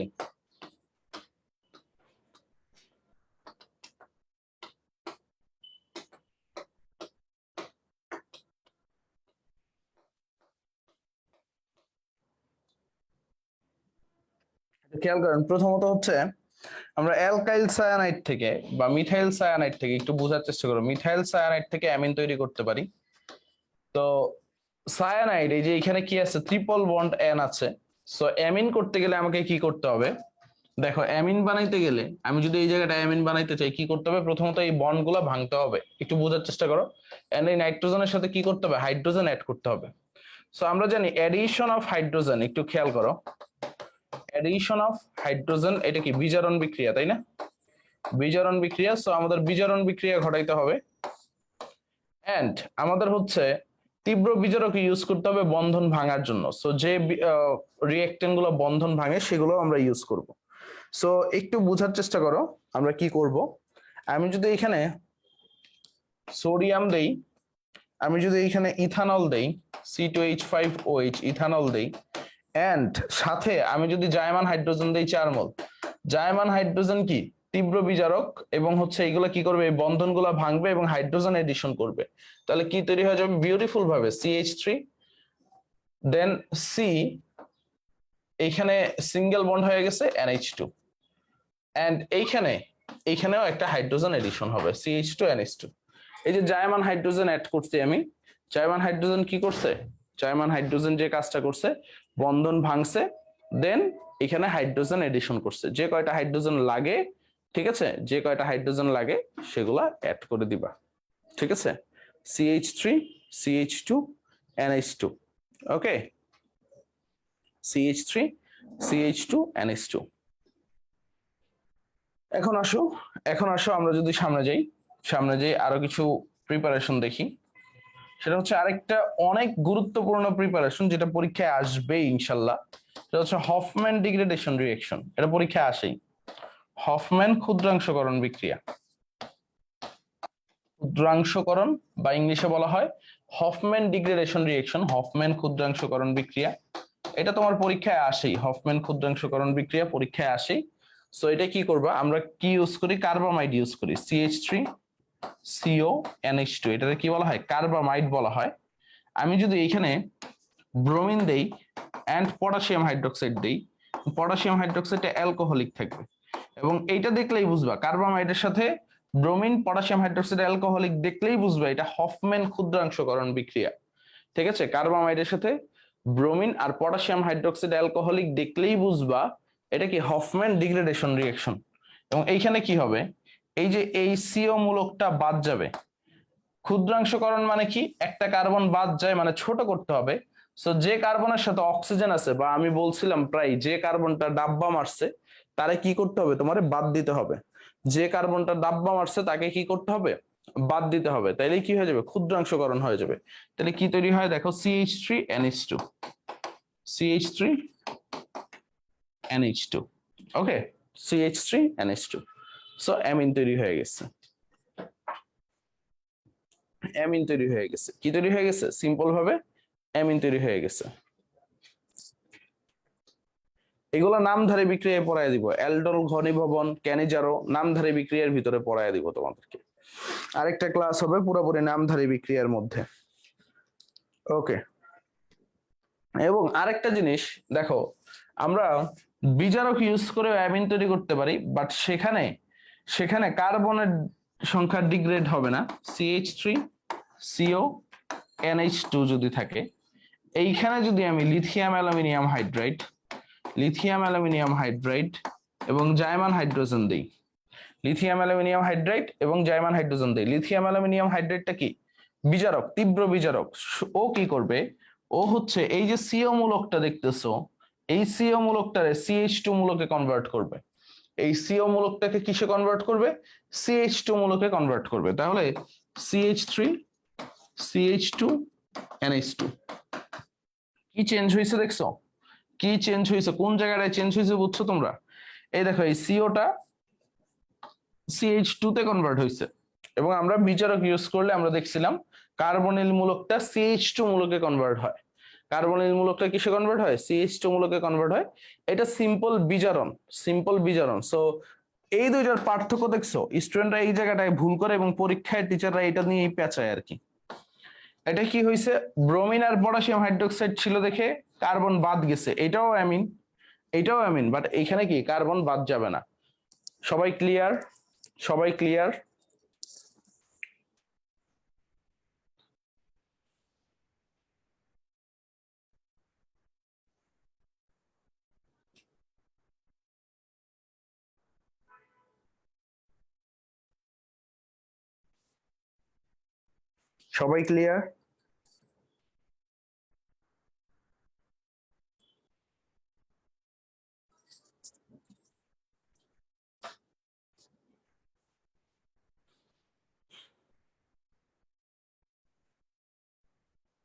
ওকে, নাইস। এখন আসো সামনে যাই।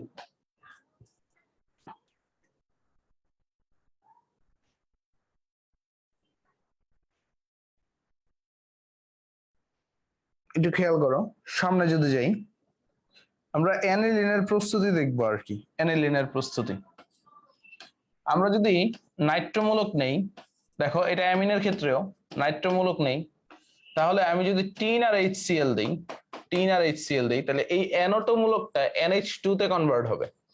তাহলে কি তৈরি হয়ে গেল? অ্যানিলিন বা প্রাইমারি অ্যামিন। এটা কি হয়ে গেল? NH2 মূলক তৈরি হয়ে গেছে। এটা কি? অ্যানিলিন। একদম সিম্পল। তারপরে দেখো আমি আবার যদি এখানে হফম্যান ডিগ্রেডেশন বিক্রিয়া চালাই, অর্থাৎ CONH2 মূলক, আমি যদি ব্রোমিন পটাশিয়াম হাইড্রোক্সাইড অ্যালকোহলিক দেই, তখন কি হবে? এই CO মূলকটা বাদ যাবে। এইটা খেয়াল করো কি হবে, এই যে CO মূলকটা দেখতেছো তোমরা, এই CO মূলকটা কি হবে? বাদ যাবে। তখন কি হয়ে যাবে? বিউটিফুল ভাবে অ্যানিলিন হয়ে যাবে। কি তৈরি হয়ে যাবে? অ্যানিলিন তৈরি হয়ে যাবে। তারপরে যদি যাই, আমি যদি ক্লোরোবেনজিন নেই, এন্ড এইখানে একটু খেয়াল করো অ্যামোনিয়া দিলাম, এটা অনেক বেশি আসে, কিউপ্রাস অক্সাইড CO2O দিলাম, কিউপ্রাস অক্সাইড দিলাম। এইখান থেকে কি হয় একটু খেয়াল করো, এই অ্যামোনিয়ায় তো 3টা হাইড্রোজেন, তাই না? 3টা হাইড্রোজেন। এইখান থেকে একটা হাইড্রোজেন, একটু খেয়াল করো, এইখান থেকে একটা হাইড্রোজেন আর একটা ক্লোরিন মিলে, HCl ফর্ম করে। বাকি যে NH2 মূলকটা আছে এটা গিয়ে যুক্ত হয়ে যায়। কি হয়ে যায়? যুক্ত হয়ে যায়। এটা কি হয়? অ্যানিলিন তৈরি হয়। এখানে কি তৈরি হয়? অ্যানিলিন তৈরি হয়। বুঝতে পারছো? অ্যানিলিন তৈরি হয়। ওকে, সো অ্যানিলিনের এই কয়টা প্রস্তুতি পড়লেই হবে। দেন হচ্ছে আমরা কিছু রাসায়নিক বিক্রিয়া পড়লে আমাদের অ্যামিন বা অ্যানিলিন শেষ, অল্প কয়েকটা বিক্রিয়া তাহলেই হবে। একটু খেয়াল করো, অ্যানিলিনের বিক্রিয়াগুলো দেখবো আমরা।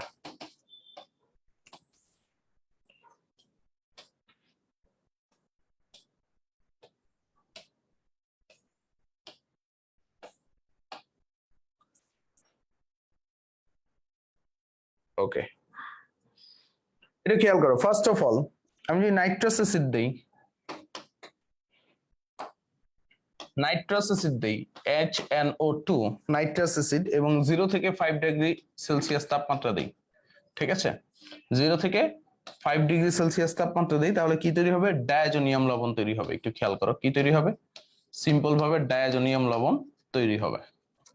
এন্ড নাইট্রাস অ্যাসিডটাকে আমি যদি রুম টেম্পারেচারে বিক্রিয়া করাই, দেখো আগেরটা কি ছিল? একদম কম তাপমাত্রা। এখন যদি রুম টেম্পারেচার মানে হচ্ছে 25 ডিগ্রি সেলসিয়াস তাপমাত্রা বা 25 থেকে 35 বলা হয়, রুম টেম্পারেচারের কাছাকাছি বিক্রিয়া করে, তাহলেই ফেনল হয়ে যাবে। এই দুইটা প্রশ্ন অনেক বেশি আসে এবং সবাই অনেক কনফিউজড হয়ে যায়। এই দুইটা অনেক বেশি আসে, ঠিক আছে? তাহলে ঠিক আছে,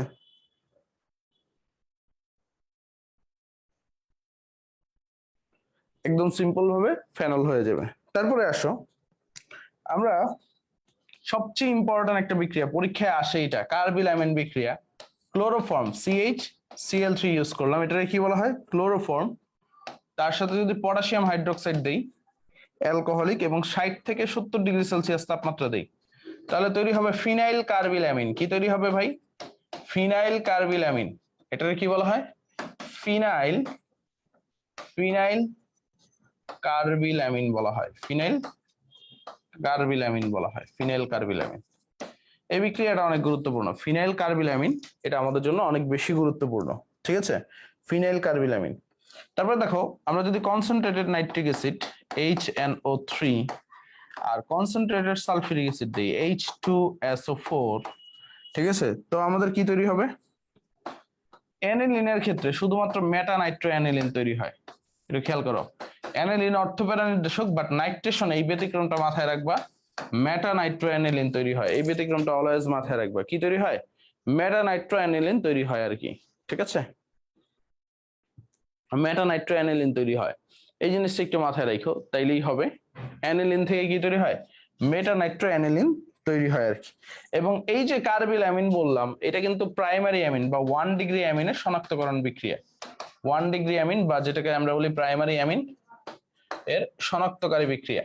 এবং এটার তীব্র ঝাঁঝালো গন্ধ তৈরি হয়, তীব্র ঝাঁঝালো গন্ধ আর কি বিক্রিয়া। প্রাইমারি অ্যামিন বা 1 ডিগ্রি অ্যামিনের শনাক্তকারী বিক্রিয়া। তারপরে দেখো, আমরা পরের জিনিসটা যদি দেখি, আমি যদি হাইড্রোজেন পারঅক্সাইড দেই, ঠিক আছে,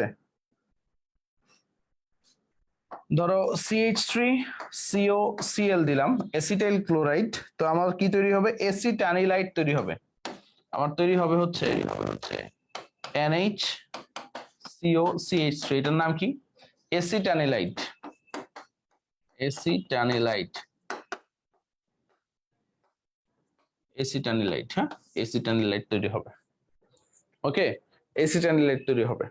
CH3COCl অর্থাৎ এসিটাইল ক্লোরাইড দিলে আমাদের কি তৈরি হবে? এসিটানিলাইট তৈরি হবে। ওকে, দেন পরের পেজে যাই, অ্যানিলিনের আরো কয়েকটা বিক্রিয়া দেখি। হাইড্রোজেন পারঅক্সাইড যদি দেই, হাইড্রোজেন পারঅক্সাইড যদি দেই, তাহলে আমার তৈরি হবে নাইট্রোবেনজিন। দেখো, আমরা এই নাইট্রোবেনজিন থেকে কিভাবে অ্যানিলিন আনতে পারি একটু বলো তো সবাই। নাইট্রোবেনজিন থেকে, NO2 থেকে কিভাবে অ্যানিলিন আনতে পারি? 3HCl দিলে, 3HCl দিলে আবার কিন্তু অ্যানিলিন তৈরি হয়ে যাবে। সো অ্যানিলিন থেকে কিভাবে নাইট্রোবেনজিনে যাওয়া যায় বুঝতে পারছো তো? 3HCl দিলে আবার কিন্তু অ্যানিলিন তৈরি হয়ে যাবে। দেন আসো ফাইনালি অ্যানিলিনে আমি যদি পটাশিয়াম পারম্যাঙ্গানেট দেই KMnO4, তারপরে হচ্ছে আমি যদি পটাশিয়াম হাইড্রোক্সাইড দেই এবং সাথে যদি আমি জায়মান অক্সিজেন দেই, জায়মান অক্সিজেন দেই এবং আরেকটা নাইট্রোবেনজিন বিক্রিয়া করাই, আরেকটা নাইট্রোবেনজিন বিক্রিয়া করাই NO2, নাইট্রোবেনজিন বিক্রিয়া করাইলাম, তাহলে কি তৈরি হবে? আমাদের অ্যাজোবেনজিন তৈরি হবে। কি তৈরি হবে? অ্যাজোবেনজিন তৈরি হবে। N ডাবল বন্ড N, এটা কি বলা হয়? অ্যাজোবেনজিন তৈরি হবে। কি তৈরি হবে? অ্যাজোবেনজিন তৈরি হবে। শেষ আমাদের অ্যানিলিন, শেষ অ্যানিলিন শেষ। কি তৈরি হবে ভাই? অ্যাজোবেনজিন তৈরি হবে। আমাদের কি তৈরি হবে? একদম সিম্পল ভাবে যদি বলি, আমরা অ্যাজোবেনজিন তৈরি হবে, অ্যাজোবেনজিন তৈরি হবে। খেয়াল করো,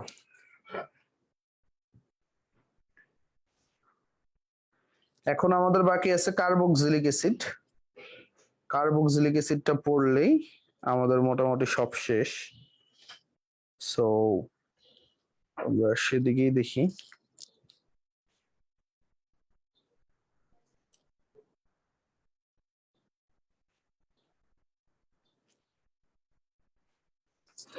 সো কার্বক্সিলিক অ্যাসিডের প্রিপারেশনটা আসলে হচ্ছে, তোমরা দেখছো, আমরা যদি অ্যালডিহাইড, অ্যালকোহল, তারপরে হচ্ছে কিটোন, এইগুলাকে যদি আমরা তীব্র জারক ইউজ করি, মানে পটাশিয়াম ডাইক্রোমেট সালফিউরিক অ্যাসিড যদি ইউজ করি, তাহলে কিন্তু হচ্ছে আমাদের ডাইরেক্ট কার্বক্সিলিক অ্যাসিড হয়ে যায়। বাট কার্বক্সিলিক অ্যাসিডের রিঅ্যাকশন গুলো আমাদের লাগবে আর কি, একটু খেয়াল করো কার্বক্সিলিক অ্যাসিডের রিঅ্যাকশন গুলা। সো কার্বক্সিলিক অ্যাসিডের রিঅ্যাকশন গুলো তোমরা একটু লিখে নাও। CH3COOH কার্বক্সিলিক অ্যাসিড, এটার রিঅ্যাকশন গুলো আমরা শুধু পড়বো, কারণ হচ্ছে যে কোনো জায়গায় অ্যালডিহাইড, কিটোন, অ্যালকোহল, এগুলোকে যদি আমরা তীব্র জারক ইউজ করি, কার্বক্সিলিক অ্যাসিড তৈরি হয় আর কি। আমরা এটুকু মোটামুটি জানি, যেমন অল্প কয়টা পড়লেই হবে কার্বক্সিলিক অ্যাসিডের। সোডিয়াম হাইড্রোক্সাইডের সাথে বিক্রিয়া, দেন হচ্ছে মনে করো আমাদের PCl3 এর সাথে বিক্রিয়া, তারপর হচ্ছে P2O5 CH3CH এর সাথে বিক্রিয়া। তারপরে আমরা যদি হচ্ছে soda lime sodium hydroxide calcium অক্সাইডের সাথে বিক্রিয়া করি, সোডা লাইম। আমরা যদি লিথিয়াম অ্যালুমিনিয়াম হাইড্রাইড ইউজ করি, তাও কি পাবো? কার্বক্সিলিক অ্যাসিড পাবো। দেন আমি যদি নিকেল অথবা হাইড্রোজেন ইউজ করি, একটু খেয়াল করো, নিকেল অথবা হাইড্রোজেন। সো প্রথমত হচ্ছে সোডিয়াম হাইড্রোক্সাইডের সাথে যখন বিক্রিয়া করব, কার্বক্সিলিক অ্যাসিডটাকে আমি ভাঙাই, দেখো CH3 C double bond OH, এইভাবেই তো বোঝায়, তাই না? কার্বক্সিলিক অ্যাসিডটাকে ভাঙাইলে এইভাবে লেখা যায়। এখন দেখো সোডিয়াম হাইড্রোক্সাইডের সাথে বিক্রিয়া করলে এই যে সোডিয়াম হাইড্রোক্সাইড, একটু বোঝার চেষ্টা করো, এইখান থেকে যে জিনিসটা হবে আর কি, 1 মোল পানি বের হয়ে যাবে, 1 মোল পানি বের হয়ে যাবে। সেটা হচ্ছে সোডিয়াম হাইড্রোক্সাইড কি একটা বেস, ওর থেকে OH টা চলে যাবে, আর এই কার্বক্সিলিক অ্যাসিড থেকে একটা হাইড্রোজেন চলে যাবে। সো OH আর H মিলে কি হয়ে যাবে? পানি তৈরি হয়ে যাবে। এন্ড এই যে সোডিয়ামটা এসে কি করবে? এই H এর জায়গাটা রিপ্লেস করবে, অর্থাৎ CH3 C double bond ONA, অর্থাৎ সোডিয়াম ইথানয়েড তৈরি হয়েছে আর কি। ঠিক আছে, কি তৈরি হবে? সোডিয়াম ইথানয়েড। সো সুন্দরভাবে বিউটিফুল ভাবে তুমি 1 মোল পানি বের করে দিবা, সোডিয়াম ইথানয়েড তৈরি করবা। এবং এটা আমি একটা কবিতার মাধ্যমে পড়াই আর কি। এটা কি একটা অ্যাসিড, এটা একটা বেস, একটু বোঝার চেষ্টা করো, অনেকের মনে থাকে না কি হবে। এটা কি একটা অ্যাসিড, এটা একটা বেস। হিন্দি বুঝো তো তোমরা? হিন্দি বুঝো সবাই? কম বেশি হিন্দি বুঝো? হিন্দি বুঝলে বলতেছি, সেটা হচ্ছে एसिड ने बेस को देखा, बेस ने एसिड को देखा, एसिड ने बेस को देखा, बेस ने एसिड को देखा, आंखों में प्यार हो गया, और उस प्यार में इन दोनों के आंखों से पानी निकल गया। অর্থাৎ এসিড আর বেস এককালের প্রেমিক ছিল আর কি। ঠিক আছে, এসিড আর বেস এককালের প্রেমিক ছিল, তো তাদের ভালোবাসা হচ্ছে কোনো কারণে সফল হয় নাই আর কি। ঠিক আছে, তো যখন তারা বুড়াবুড়ি হয়ে গেছে তখন তাদের ভিতরে আবার দেখা হয়েছে আর কি। ঠিক আছে, মানে বুড়াবুড়ি বলতে কি, প্রাপ্ত বয়স্ক যখন হয়েছে, টিন এইজের প্রেম ছিল আর কি, ছোটবেলার প্রেম। তোমাদেরও তো অনেকেরই আছে, ক্লাস 2 একটা মেয়ের পছন্দ হয়েছিল, তারা এখনো ভালোবাসো। ঠিক আছে, আসলে তার বউ, তার বিয়ে হয়েছে, বাচ্চা হয়েছে, তার ছেলেও আছে, এমনও দেখা গেছে। ঠিক আছে, এখন দেখো, एसिड ने बेस को देखा, बेस ने एसिड को देखा, आंखों में प्यार हो गया, और इस प्यार में आंखों से पानी निकल गया। তো এই পানিটা কি হইতে পারে? চোখের পানি হইতে পারে, বা যে কোনো পানি হইতে পারে। ভালোবাসার পূর্ণতার জন্য তোমার পানি বের হতেই হবে আর কি। সো এখন আসো আমরা যদি সামনে যাই, PCl3 যাই, এখানে কি হবে? দেখো আমি বলছিলাম যেখানে ভালোবাসার পূর্ণতা পাবে সেখানে পানি বের হবে। আর আরেকটা জিনিস বলছিলাম, যেখানে এই যে হ্যালোজেন দেখবা, সে কি করবে? এই অবলা হাইড্রোজেন পর্যায় সারণীর যে একজন অবলা একজন পার্সন, তারে নিয়ে পালায় চলে যাবে আর কি। তো এইখান থেকে কি হয়, এই PCl3, ঠিক আছে, PCl3 সে সবসময় কি পড়ছিলাম আমরা, RCl তৈরি করে, তাই না? তো এখানে এই হাইড্রোজেনকে সরায় দিয়ে একটা হচ্ছে ক্লোরিন বসবে, CH3COCl। এখানে মেইনলি হাইড্রোজেন না, হাইড্রোক্সাইডকে সরায় দিয়ে একটা ক্লোরিন বসছে আর কি। হাইড্রোক্সাইডকে সরায় দিয়ে কি বসছে? একটা ক্লোরিন বসছে। অ্যাসিড হ্যালাইড তৈরি হয়েছে। এটা কি বলা হয়? অ্যাসিড হ্যালাইড বলা হয়, হ্যালাইড। অ্যাসিড হ্যালাইড তৈরি হয়েছে, এই হাইড্রোক্সাইডটা সরে গেছে এবং এখানে একটা ক্লোরিন বসছে, অ্যাসিড হ্যালাইড। P2O5 এবং তার সাথে যদি CH3COOH দাও, এখানে অ্যানহাইড্রেট তৈরি হয়। কারণ P2O5 যে কাজটা করবে, এই দুইটা অ্যানহাইড্রেট থেকে, এটা তো নিরোধক, এটাকে আমি অনেক সময় বলি খালাতো ভাই মামাতো বোনের প্রেম। ঠিক আছে, দুইটা ইথানল বিক্রিয়া করে কি তৈরি করে? ইথার তৈরি করে। এখন দুইটা অ্যাসিড বিক্রিয়া করলে কি তৈরি হবে? দুইটা অ্যাসিড বিক্রিয়া করলে তোমার হচ্ছে অ্যানহাইড্রেট তৈরি হবে। দুইটা অ্যাসিড বিক্রিয়া করলে কি তৈরি হবে? অ্যাসিড অ্যানহাইড্রেট তৈরি হবে। একটু দেখো নিরোধক কি করবে? পানি বের করে নেবে আর কি। দেখো এই যে সি ডাবল বন্ড OH, আরেকটা লিখলাম এই OH, ঠিক আছে, সি ডাবল বন্ড CH3। তো এইখান থেকে কি হবে, সুন্দরভাবে একজন OH দিবে, একজন হাইড্রোজেন দিবে, OH আর H মিলে কি হয়ে যাবে, পানি বের হয়ে যাবে। তো সুন্দরভাবে তুমি পানি বের করে দিলা, শুধুমাত্র পানিরই খেলা। তারপরে দেখো CH3, সি ডাবল বন্ড, তারপরে কি আছে, আরেকটা অক্সিজেন আছে, দিলাম অক্সিজেন। তারপরে দেখো C double bond CH3, C double bond CH3। Okay, তাহলে এটা কি তৈরি হয়ে গেল, acid anhydride, anhydride, acid anhydride. So একটু বোঝার চেষ্টা করো, অ্যানহাইড্রাইট বানানটা ভুল হয়েছে, বাংলায় লিখি অ্যানহাইড্রাইট, ঠিক আছে, অ্যাসিড অ্যানহাইড্রাইট, একটু খেয়াল করো। এখন সবচেয়ে ইম্পর্টেন্ট পার্ট যেটা, আমরা কিভাবে বুঝবো কখন অ্যাস্টার তৈরি হবে, কখন ইথার তৈরি হবে, কখন অ্যাসিড অ্যানহাইড্রাইট তৈরি হবে? মনে রাখবা, অ্যালকোহল প্লাস অ্যালকোহল, দুইটা যখন অ্যালকোহল বিক্রিয়া করবে আর কি, অ্যালকোহল প্লাস অ্যালকোহল, একটু খেয়াল করো, অ্যালকোহল, এই জায়গায় কি তৈরি হয়, ইথার। অ্যালকোহল প্লাস অ্যাসিড, অ্যাসিডটা কিন্তু কার্বক্সিলিক অ্যাসিড, হ্যাঁ, ester, ester. Acid plus acid, acid plus acid বিক্রিয়া করে অ্যাসিড অ্যানহাইড্রাইট, অ্যাসিড অ্যানহাইড্রাইট তৈরি করে, অ্যাসিড অ্যানহাইড্রাইট তৈরি করে। অ্যাসিড প্লাস অ্যাসিড বিক্রিয়া করে কি তৈরি করে, অ্যাসিড অ্যানহাইড্রাইট তৈরি করছে আর কি, ঠিক আছে।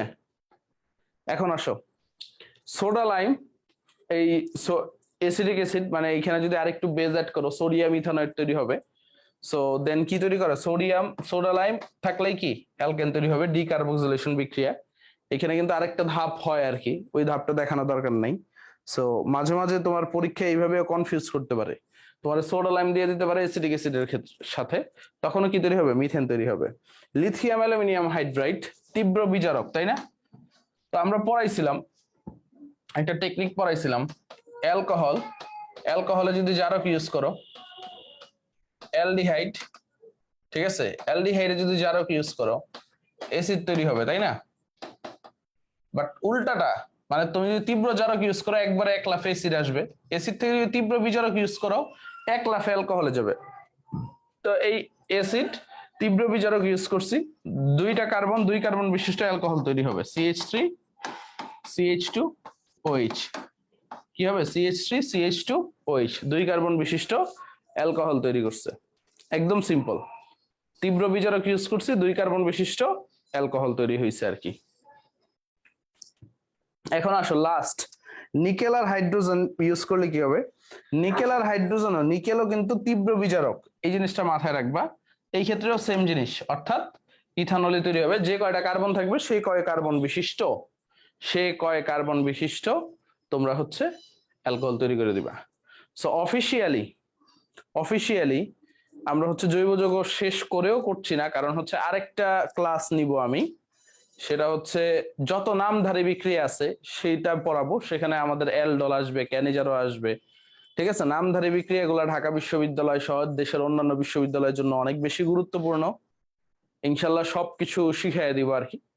সো তোমাদের ডেসক্রিপশন বক্সে জুমের আইডি আছে, তোমাদের সাথে আমি একটু আড্ডা দিব বা গল্প করব, সো তোমরা চাইলে জুমে আসতে পারো আর কি।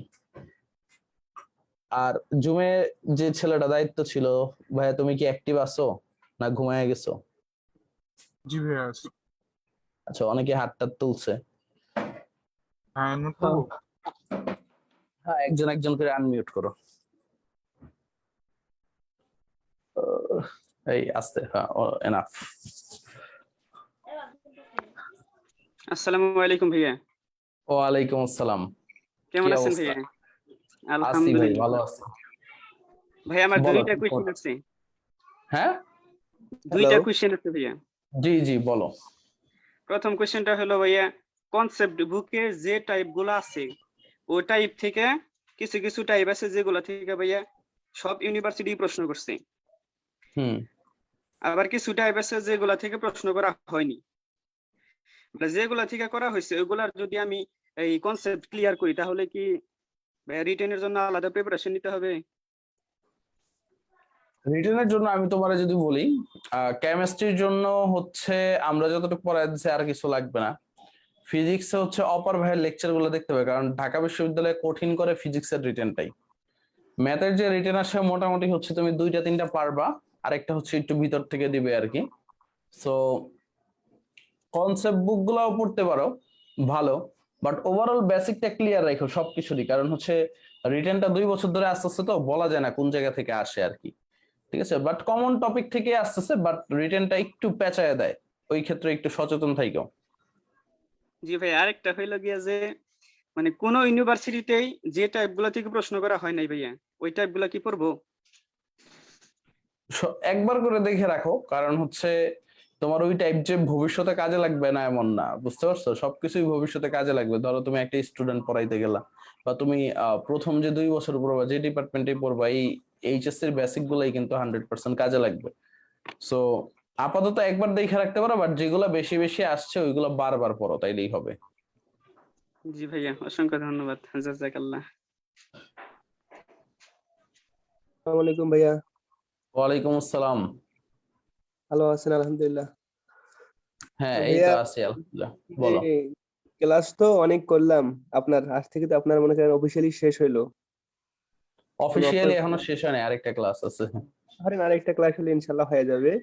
হ্যাঁ ফিজিক্স ক্লাসটা একটু বাড়াই দেন, তাড়াতাড়ি শেষ হয়ে যাবে এই মাসের মধ্যে, তাহলে খুব সুবিধা হয়। হ্যাঁ, ইনশাল্লাহ ভাইরা তো নিচ্ছেই, লম্বা ক্লাস নিচ্ছে।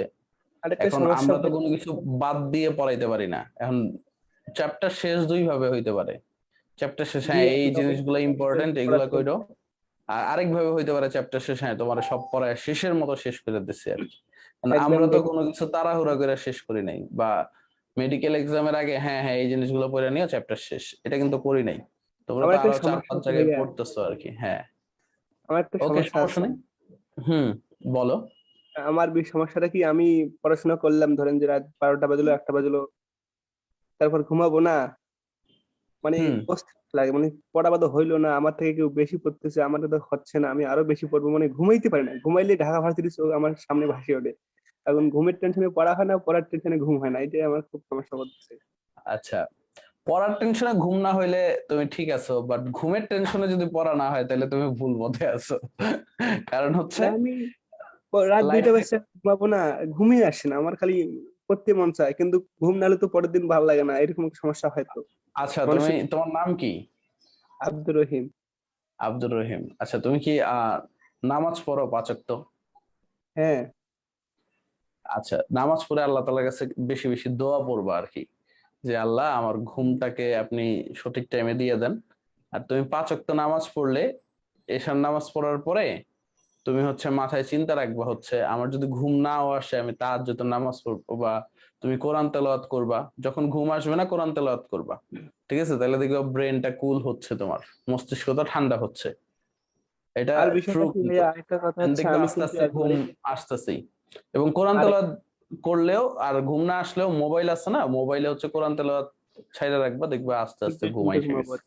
হ্যাঁ, হুম আরেকটা ভাইয়া, আরেকটা, যে আমি তো বুঝছেন আপনার ওই যে অনশর এমসিকিউ দেখে আপনার এই পথে আসা, হুম। মানে একদম প্রত্যন্ত অঞ্চল থেকে, না আমি জি। কনফিডেন্স পাচ্ছি না আমি এখান থেকে যেতে পারবো কিনা, মানে শহরে কারা কত পড়াশোনা করতেছি, কত টাকা ব্যয়, কত ভালো জায়গায় পড়তেছি, আমি শুধু আপনারই উপর পুরো ডিফেন্স। আচ্ছা, এইখানে শহরে কে আছো কোচিং করো, ঠিক আছে? শহরে কোচিং করো কে আছো, একটু মনে করো হ্যান্ড রেজ করো তো, বা হচ্ছে একজন চ্যাট বক্সে বলো তারে আনমিউট করার সুযোগ দেখ, ঠিক আছে? সেই একটু বলো শহর আর গ্রামের পার্থক্যটা কি। আমি একদম ফুললি আপনার উপর আচ্ছা, ডিপেন্ডেন্ট, ওই এটা নিয়ে আপনি ওরে একটু আনমিউট করো, যে বলছে আমি, ওই বলুক আর কি। একটু নামটা আনমিউট করে দাও। নামটা বলবেন? ওই যে দেখো চ্যাট বক্সে আছে, তুমি চেক করো। আমার নাম আব্দুর রহিম। চ্যাট বক্সে অনেকেই বলছে। হ্যালো ভাইয়া।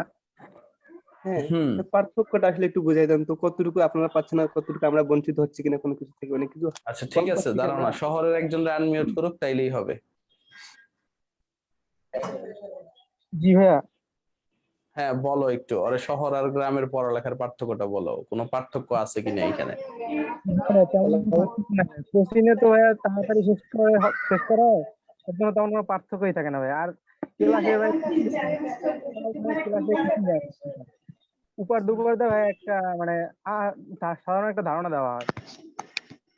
শোনো, শহরের কোচিং গুলাতে কি হয়, তোমার হচ্ছে জাস্ট কোচিং গুলাতে তোমার লেকচার শিট ধরে ধারণা দেওয়া হয় এই জায়গা থেকে প্রশ্ন আসতে পারে, এই জিনিসগুলো হইতে পারে। বাট তুমি কিন্তু এটা কোচিং এ ভর্তি হও নাই আব্দুর রহিম, এটা হচ্ছে একটা প্রাইভেট ব্যাচ, এবং এইখানে যে কোনো বাংলাদেশের যে কোনো কোচিং থেকে তুমি ভালো পড়ালেখাটা শিখতেছো, এটা সবাই হচ্ছে মনে করো নির্দ্বিধায় স্বীকার করবে আর কি। চ্যাট বক্সে তুমি একটু যদি দেখো, সবাই বলতেছে, তুমি চ্যাট বক্সটা হ্যাঁ ভাই, দেখো আমি তাইলেই হবে। একটা জিনিস এখন স্বীকার করি অবশ্য, যে আমি যদি না পাই তাহলে হচ্ছে আমার ব্যর্থতা, আমার প্রাপ্তির কোনো কম ছিল না। তোমার প্রাপ্তির কোনো কম ছিল না, বাট তোমাকে যে কাজটা করতে হবে, তোমাকে হচ্ছে বেশি বেশি করে পড়তে হবে আর কি, বেশি বেশি করে পড়তে হবে, বেশি বেশি রিভাইজ দিতে হবে। যত বেশি রিভাইজ দিবা তত নিজেকে গ্রো আপ করতে পারবে। রিভাইজের ভাইয়া, ঘাটতি থাকলেই ঝামেলা। এই রিদনানকে মিউট করে দাও। শুনেন, হ্যালো ভাই আমার ভাই আমার কিছু প্রশ্ন ছিল। ভাইয়া, আমি একটু বলি আর একটু। আচ্ছা লাস্ট আরেকটা বলো, এই রিদনান মিউট করো। ভাইয়া, আপনি যখন কোনো কিছু পড়ান বা আপনারা যে ভাইয়াই পড়াক, সব ক্লাস আমি আপনাদের পড়ি, করার পর স্লাইড পড়ি, আবার বই পড়ি, কনসেপ্ট বুক, কেমিস্ট্রি প্লাস পড়ি। পড়ার পর ওই যে প্রশ্ন ব্যাংক খুব ভালোভাবে সমাধান করি, কোনো প্রশ্ন আমি বাকি থই না। কত সময় লাগালো, বুঝি হোক ধরে হোক, সবগুলো শেষ করে দেই। আপনাদের ক্লাসের সাথে সাথে কন্টিনিউ করে যাই এইভাবে। এখন দেখেন যে এই যে কি কয়, ধরেন যে ভেক্টর অনেক আগেই করছি, এখন আবার মানে ভুলে যাচ্ছি এগুলো। আবার তখনই সবকিছু ক্লিয়ার করতাম, করে রাখতাম না সব, তখন সবকিছু ওকে ছিল। সেদিন যদি পরীক্ষা দিতাম তাহলে দেখেন যে 100-র মধ্যে 80 পেতাম হয়তো, যে এখন হয়তো বা 50 পাচ্ছি এরকম। এইটার জিনিসটা হচ্ছে তোমার রিভিশনের অভাব, আর কিছুই না। তো তোমাকে যে কাজটা করতে হবে, মানে সাইকেল ওয়াইজ রিভাইজ দিতে হবে আর কি, এবং রিভিশনে বেশি টাইম নেওয়া যাবে না। রিভিশনটা এমন ভাবে দিতে হবে, ধরো তুমি প্রথমবার যখন পড়ছো অনেক ভালোভাবে পড়ছো না, ডিটেলস বিস্তারিত পড়ছো না, এখন জাস্ট হ্যাঁ, চোখ বুলাবা। এখন আগে কি করতে হবে, ফিজিক্সের ক্ষেত্রে আমি যেটা সবচেয়ে বলি, ফিজিক্সের ক্ষেত্রে ডেইলি একবার করে হলেও সূত্রগুলো রিভাইজ দিতে হবে। ফার্স্ট পেপারের সব সূত্র একবার রিভাইজ দিবা ডেইলি, সেকেন্ড পেপারের সব সূত্র আরেকদিন রিভাইজ দিবা, কারণ সূত্রই হচ্ছে ফিজিক্সের আসল খেলা। কারণ তুমি দেখবা সূত্র পারলে যে কোনো অঙ্ক তুমি সলভ করতে পারবে, আর সূত্র না পারলে কিছুই তোমার কিন্তু করার নাই। সো তুমি যদি চ্যাপ্টার ওয়াইজ যে সূত্রগুলো আসে বা যে টেকনিক গুলো আসে, ওইগুলো তোমার যদি নোট ডাউন করা থাকে, ওইগুলো যদি বারবার রিভাইজ দাও, তাহলে কিন্তু আর ঝামেলা হবে না। ভাইয়া, আর আপনার একটা কথার সাথে আমি পারতেছি না কুলি উঠতে, মানে একটা কথা আমি মানতেই পারতেছি না। তো যেটা হচ্ছে যে রিভাইজ দেওয়াটা না, আমি ধরেন যে আমি রক্ত সঞ্চালন এই অধ্যায়টা কিন্তু খুব ভালো পারি ভাইয়া। কালকে আমি আবার রিভাইজ দিচ্ছি, আমার 2 ঘন্টার কম হয়েছে না, এটাই সমস্যা। আপনি শোনো, বলছেন আধা ঘন্টা 15 তুমি মিনিট, কি আগে দাগায় কম হয়নি। পড়ছিলা আব্দুর রহিম? তুমি আগে দাগায় পড়ছিলা? আগে মানে একদম ভালোভাবে পড়ছি, এখনো 100% এখন পারি তাইলে হচ্ছে তুমি যে কাজটা করছো, তুমি এখন আবার পড়ার সময় ওই মাথায় নিয়েই নিচ্ছ যে আমি আমি আবার নতুন করে পড়তেছি, মানে ব্রেইনটাকে তুমি ওয়ার্ক করাচ্ছ না। ব্রেইনটা এমন একটা জিনিস, ব্রেইনে কিন্তু রিজার্ভ আছে। তোমাকে কি করতে হবে, ধরো হচ্ছে রিভাইসটা এরকম, যেমন ধরো রক্ত সঞ্চালনে আমার তো মনে নাই বায়োলজি, তারপরে বলি, ধরো হচ্ছে রক্ত রস একটা অংশ আছে, তো রক্ত হ্যাঁ, রস হ্যাঁ। থেকে কি কি এমসিকিউ আসে তোমার কিন্তু মাথায় আছে। সো তুমি ওই পুরো বইটা পড়ার আগে তুমি একটু মাথায় চিন্তা করবা, রক্ত রস থেকে আমি কি কি ইনফরমেশন পড়ছিলাম, রক্ত রসের শতকরা পরিমাণ কত, রক্ত রসে কোনটা বেশি থাকে কোনটা কম থাকে, কিভাবে রক্ত জমাট বাঁধে, কোনটার কারণে রক্ত জমাট বাঁধে, ওই যে রক্ত জমাটের একটা চার্ট ছিল। মানে হ্যাঁ, হ্যাঁ। রিভিশন জিনিসটা কি, রিভিশন জিনিসটা কিন্তু পড়া না, রিভিশন জিনিসটা আগে হচ্ছে মনে করা। মানে তুমি টপিকটা খুললা, তুমি এই টপিকে কি কি পড়ছিলা, কয়টা জিনিস মনে করতে পারলা, যেগুলো মনে করতে পারো না ওইগুলো মার্ক করে আরেকবার পড়বা। দেন হচ্ছে 3 দিন পরে আবার যখন রিভাইজ দিবা, 3 দিন পরে আবার যখন রিভাইজ দিবা, তখন তুমি ওই টপিকটা ধরে আবার মনে করবা এই জিনিসগুলো আমার মনে পড়তেছে কিনা। এটা হচ্ছে রিভিশনের সিস্টেম। বাট আমি তুমি যদি রিভিশন আবার নতুন করে পড়া শুরু করো, তাইলে এটারে রিভাইজ বলে না, এটারে বলা হয় তুমি পড়তেছো। আশা করি এইভাবে আমি রিভাইজ আর পড়ার পার্থক্যটা বুঝতে পারছো। রিভিশন দেওয়ার কৌশলই পাচ্ছি না। আমি মনে করি আবার শুরু করি, আবার কয়েক ঘন্টা লাগুক, হ্যাঁ, এইভাবে আবার শুরু করলে জীবনেও তোমার রিভিশন শেষ হবে না। রিভিশনের প্রপার ওয়েটা কি? রিভিশনের প্রপার ওয়েটা হচ্ছে তুমি হচ্ছে তোমার ব্রেইনে কিন্তু এগুলো রিজার্ভ আছে, বাট তোমার ব্রেইনে ওয়ার্ক করাইতে হবে, তোমার ব্রেইনে চাপ দিতে হবে যে হ্যাঁ আমার ব্রেইন মনে করাইতে পারবে আমারে। বাট তুমি যদি এটা চাপ না দাও তাহলে কিন্তু হবে না। আমি বাট আমরা পরশুদিন ব্রেইনে খাটাই না। জি ভাইয়া, পরশুদিন থেকে আজকে আবার অফার ভাইয়ের ক্লাস শেষ করলাম তাপগতিবিদ্যায় কমপ্লিটলি, মানে আবার 2 দিন লাগলো আমার, মানে আমার মতো করে শেষ করতে, এটাই সমস্যা হচ্ছে আমার। হ্যাঁ, এইটাই আর কি, তুমি হচ্ছে প্রথম থেকে আবার শুরু করতেছো। বাট না হ্যাঁ। ভাই, প্রথম থেকে শুরু করার কোনো দরকার নাই। যেখানে আসো যেভাবে আসো এইখান থেকে রিভাইজ দাও। রিভিশন জিনিসটা অন্য লেভেলের। ধরো তাপগতিবিদ্যার সবগুলা সূত্র তুমি একসাথে লিখলা, আবার লিখবা একসাথে। দরকার হলে আমি আমার সূত্রের পিডিএফটা ওদের শেয়ার করা যায়, কইরা দেই। ফিজিক্স তো আর পড়াই না, আগে তো ফিজিক্স পড়াইতাম আমি তোমাদেরকে। গ্রুপে আমার সবগুলা সূত্রের পিডিএফ আমার নিজের হাতের লেখা হ্যান্ড নোটটা তোমাদের শেয়ার করে দিব না, হ্যাঁ? আমার লাস্ট কথা হচ্ছে, আমরা কিন্তু অনেকে আপনার উপর ফুললি মানে ডিপেন্ডেন্ট। আর আপনারা এক্সামে, আমাদের এই ব্যাচটা কন্টিনিউ ব্যাচটা তো এক্সাম একটু বেশি করে নিয়েন, কারণ আমরা অন্য আপনার এক্সাম ব্যাচে ভর্তি হওয়ার কোনো সামর্থ্য নাই, কারণ সামনে না, অনেক আমরা টাকা হচ্ছে পয়সা দিয়ে অনেক শোনো, তোমাদের ব্যাচে আমি একবারও বলছি এক্সাম ব্যাচে ভর্তি হতে, আমি কিন্তু একবারও বলি নাই। হ্যাঁ, তো জানি আমি বলেন। বারবার বলছি তোমাদের ব্যাচটা স্বয়ং সম্পূর্ণ, যা যা দরকার তোমাদের ব্যাচেই দেওয়া হবে আর কি। ঠিক আছে? এখন আমাদের এখন ফর্ম কেউ যদি এক্সট্রা অ্যাড অন পাও, এখন অনেক এই অনেক টাকা। ব্যাচটা শোনো, এই ব্যাচটা হচ্ছে যখন শেষ হবে একটু খেয়াল করো, এই ব্যাচটা শেষ হইলে তো তোমাদের ওই এক্সামে ফালাইতে হবে, নাকি হচ্ছে ধরো আমি চ্যাপ্টার শেষ হওয়ার আগে এক্সাম নিয়ে নিব? হ্যাঁ, মানে আমার ওইভাবেই নিচ্ছি এক্সাম। এন্ড হচ্ছে এক্সাম যাতে একটু এইখানে কম না হচ্ছে হয়। আমরা তো 4 জন টিচার পড়াই, বুঝতে পারছো? সো আমি চাইলেই কি ফিজিক্স এর এক্সাম নিতে পারবো?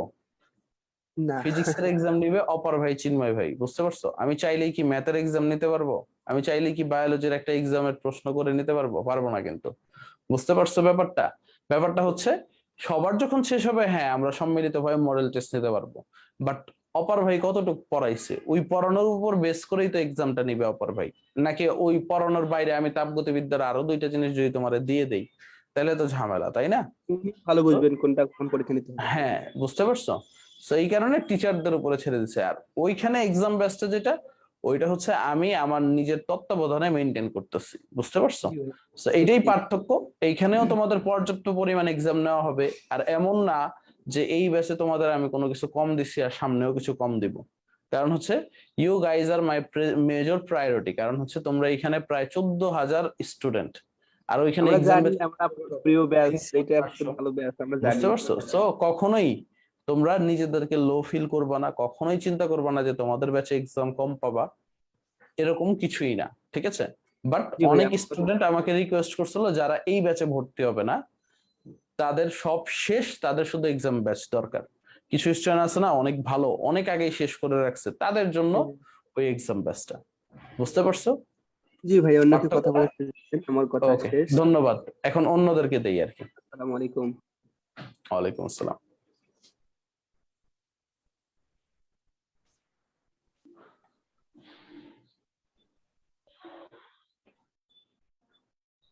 হ্যাঁ, আরেকজন প্রশ্ন করতে পারো। নুসরাত ইতা রহমান, তুমি কি আনমিউট করার সুযোগ দিচ্ছ? যাকে আনমিউট করছো তাকে বইলা দিও। আসসালামু আলাইকুম ভাইয়া। ওয়ালাইকুম আসসালাম। ভাইয়া, ওই তো আমি প্রিপারেশন নিতেছিলাম, এখন তো আমার মেইন টার্গেট ছিল ডিও। এখন ডিও রিটেন গুলা কিভাবে করবো বুঝতেছি না। ডিউ রিটেনটা গতকালকে বলছি। কেমিস্ট্রির ক্ষেত্রে ডিউ রিটেনটা হচ্ছে আমি যা পড়াইছি সেগুলাই আর কি, আমার লেকচার গুলাই পড়ে, কারণ এখানে শর্ট শর্ট প্রশ্ন আসে। ফিজিক্সের ক্ষেত্রে 4টা ম্যাথ আসে, 4টা ম্যাথের মধ্যে 2টা ম্যাথ তোমার সহজ আসবে, 2টা পেঁচায় আসবে। সো এই 2টা পেঁচায় যে প্রশ্ন করতেছে এটার জন্য তোমার হচ্ছে অপর ভাই চিন্ময় ভাই যা পড়াচ্ছে, যে এক্সট্রা ভাবে দেখবা ইঞ্জিনিয়ারিং এর প্রশ্ন সলভ করাচ্ছে, একটু কঠিন কঠিন প্রশ্ন সলভ করাচ্ছে। কেন কেন? ওই যে ওই 2টা প্রশ্ন যেন পারো। Matter written as usual MCQ তে যেমন আসে ওইগুলাই রিটেনে দিয়ে দেয়। আর বায়োলজির রিটেন হচ্ছে তুমি তো জানোই বিস্তারিত, যে শুভ্র ভাই পড়াইছে পুরো বই পড়াই দিচ্ছে, সো ওইখান থেকে কিছু চিত্র আসে বা কিছু জিনিস আসে। সো যা পড়ছো এগুলাই, এক্সট্রা কোনো ওয়ার্ক করা দরকার নেই, বাট কনসেপ্ট গুলো বিস্তারিত ভাবে তুমি ক্লিয়ার রাখো। বাট আমরা কি করি, আলাদাভাবে রিটেন পড়ি নিজের কনসেপ্টটা ক্লিয়ার না রেখে আর কি। এখন কি হলো, কোশ্চেন ব্যাংক শুধু সলভ করা যাবো, মানে সবকিছুই মোটামুটি শেষ?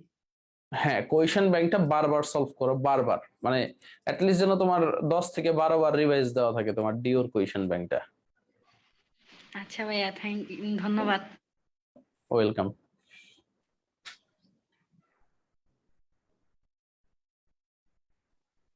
হ্যালো ভাইয়া, আদাব ভাইয়া। ভাইয়া আদাব, ভালো আছো? জি ভাইয়া। ভাইয়া আমাদের ওই সমস্যা ভাইয়া কেমিস্ট্রির শর্ট সিলেবাস ভাইয়া সিলেকশনে ভাইয়া কিছু কিছু টপিক আছে বাদ ভাইয়া, যেমন ফার্স্ট পেপারে দ্বিতীয় গুণগত রসায়নে ক্রোমাটোগ্রাফি টপিকটা বাদ আছে। তারপর ভাইয়া তারপরে যে রাসায়নিক পরিবর্তন ওইখানে ভাইয়া আছে, যেমন রাসায়নিক গতিবিদ্যা ভাইয়া ওইটা কি আমরা পড়বো? যে বিক্রিয়ার হার, বিক্রিয়ার আচ্ছা, আমি বলি যে জিনিসগুলো বাদ ওইগুলো পড়ার দরকার নাই, ঠিক আছে?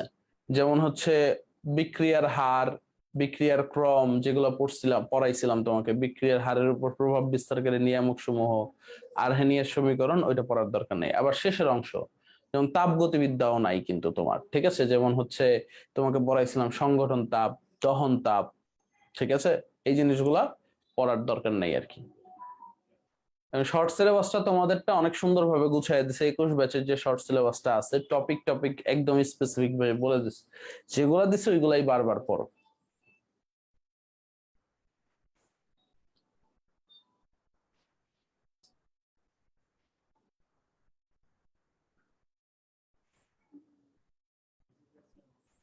আর কে আছে?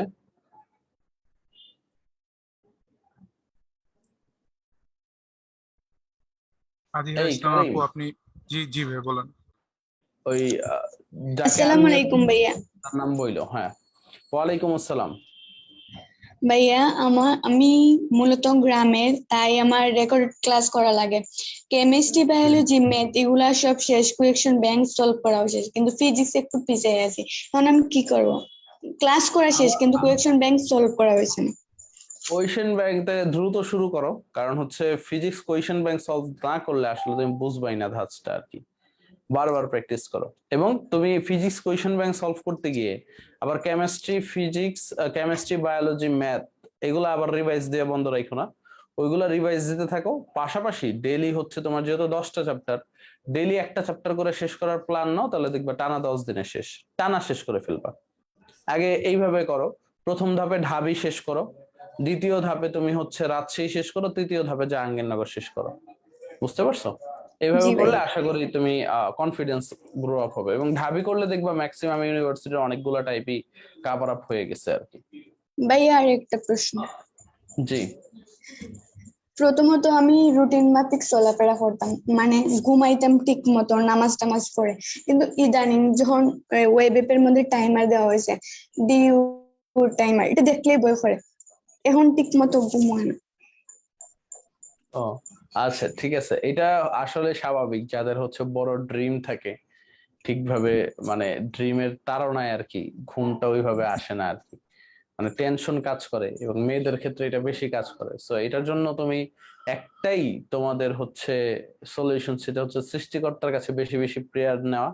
আর তুমি যদি নিজেকে কন্ট্রোল করতে পারো, মানে নিজের মাথায় চাপ নাই, চান্স হইলে হইলো, না হইলে নাই, তুমি তো পরিশ্রম করতেছো, পরিশ্রম করলে ইনশাল্লাহ সৃষ্টিকর্তা তোমাকে ভালো কিছু দিবেই, আল্লাহ তাআলা ভালো কিছু দিবেই, এই কনফিডেন্সটা রাখো।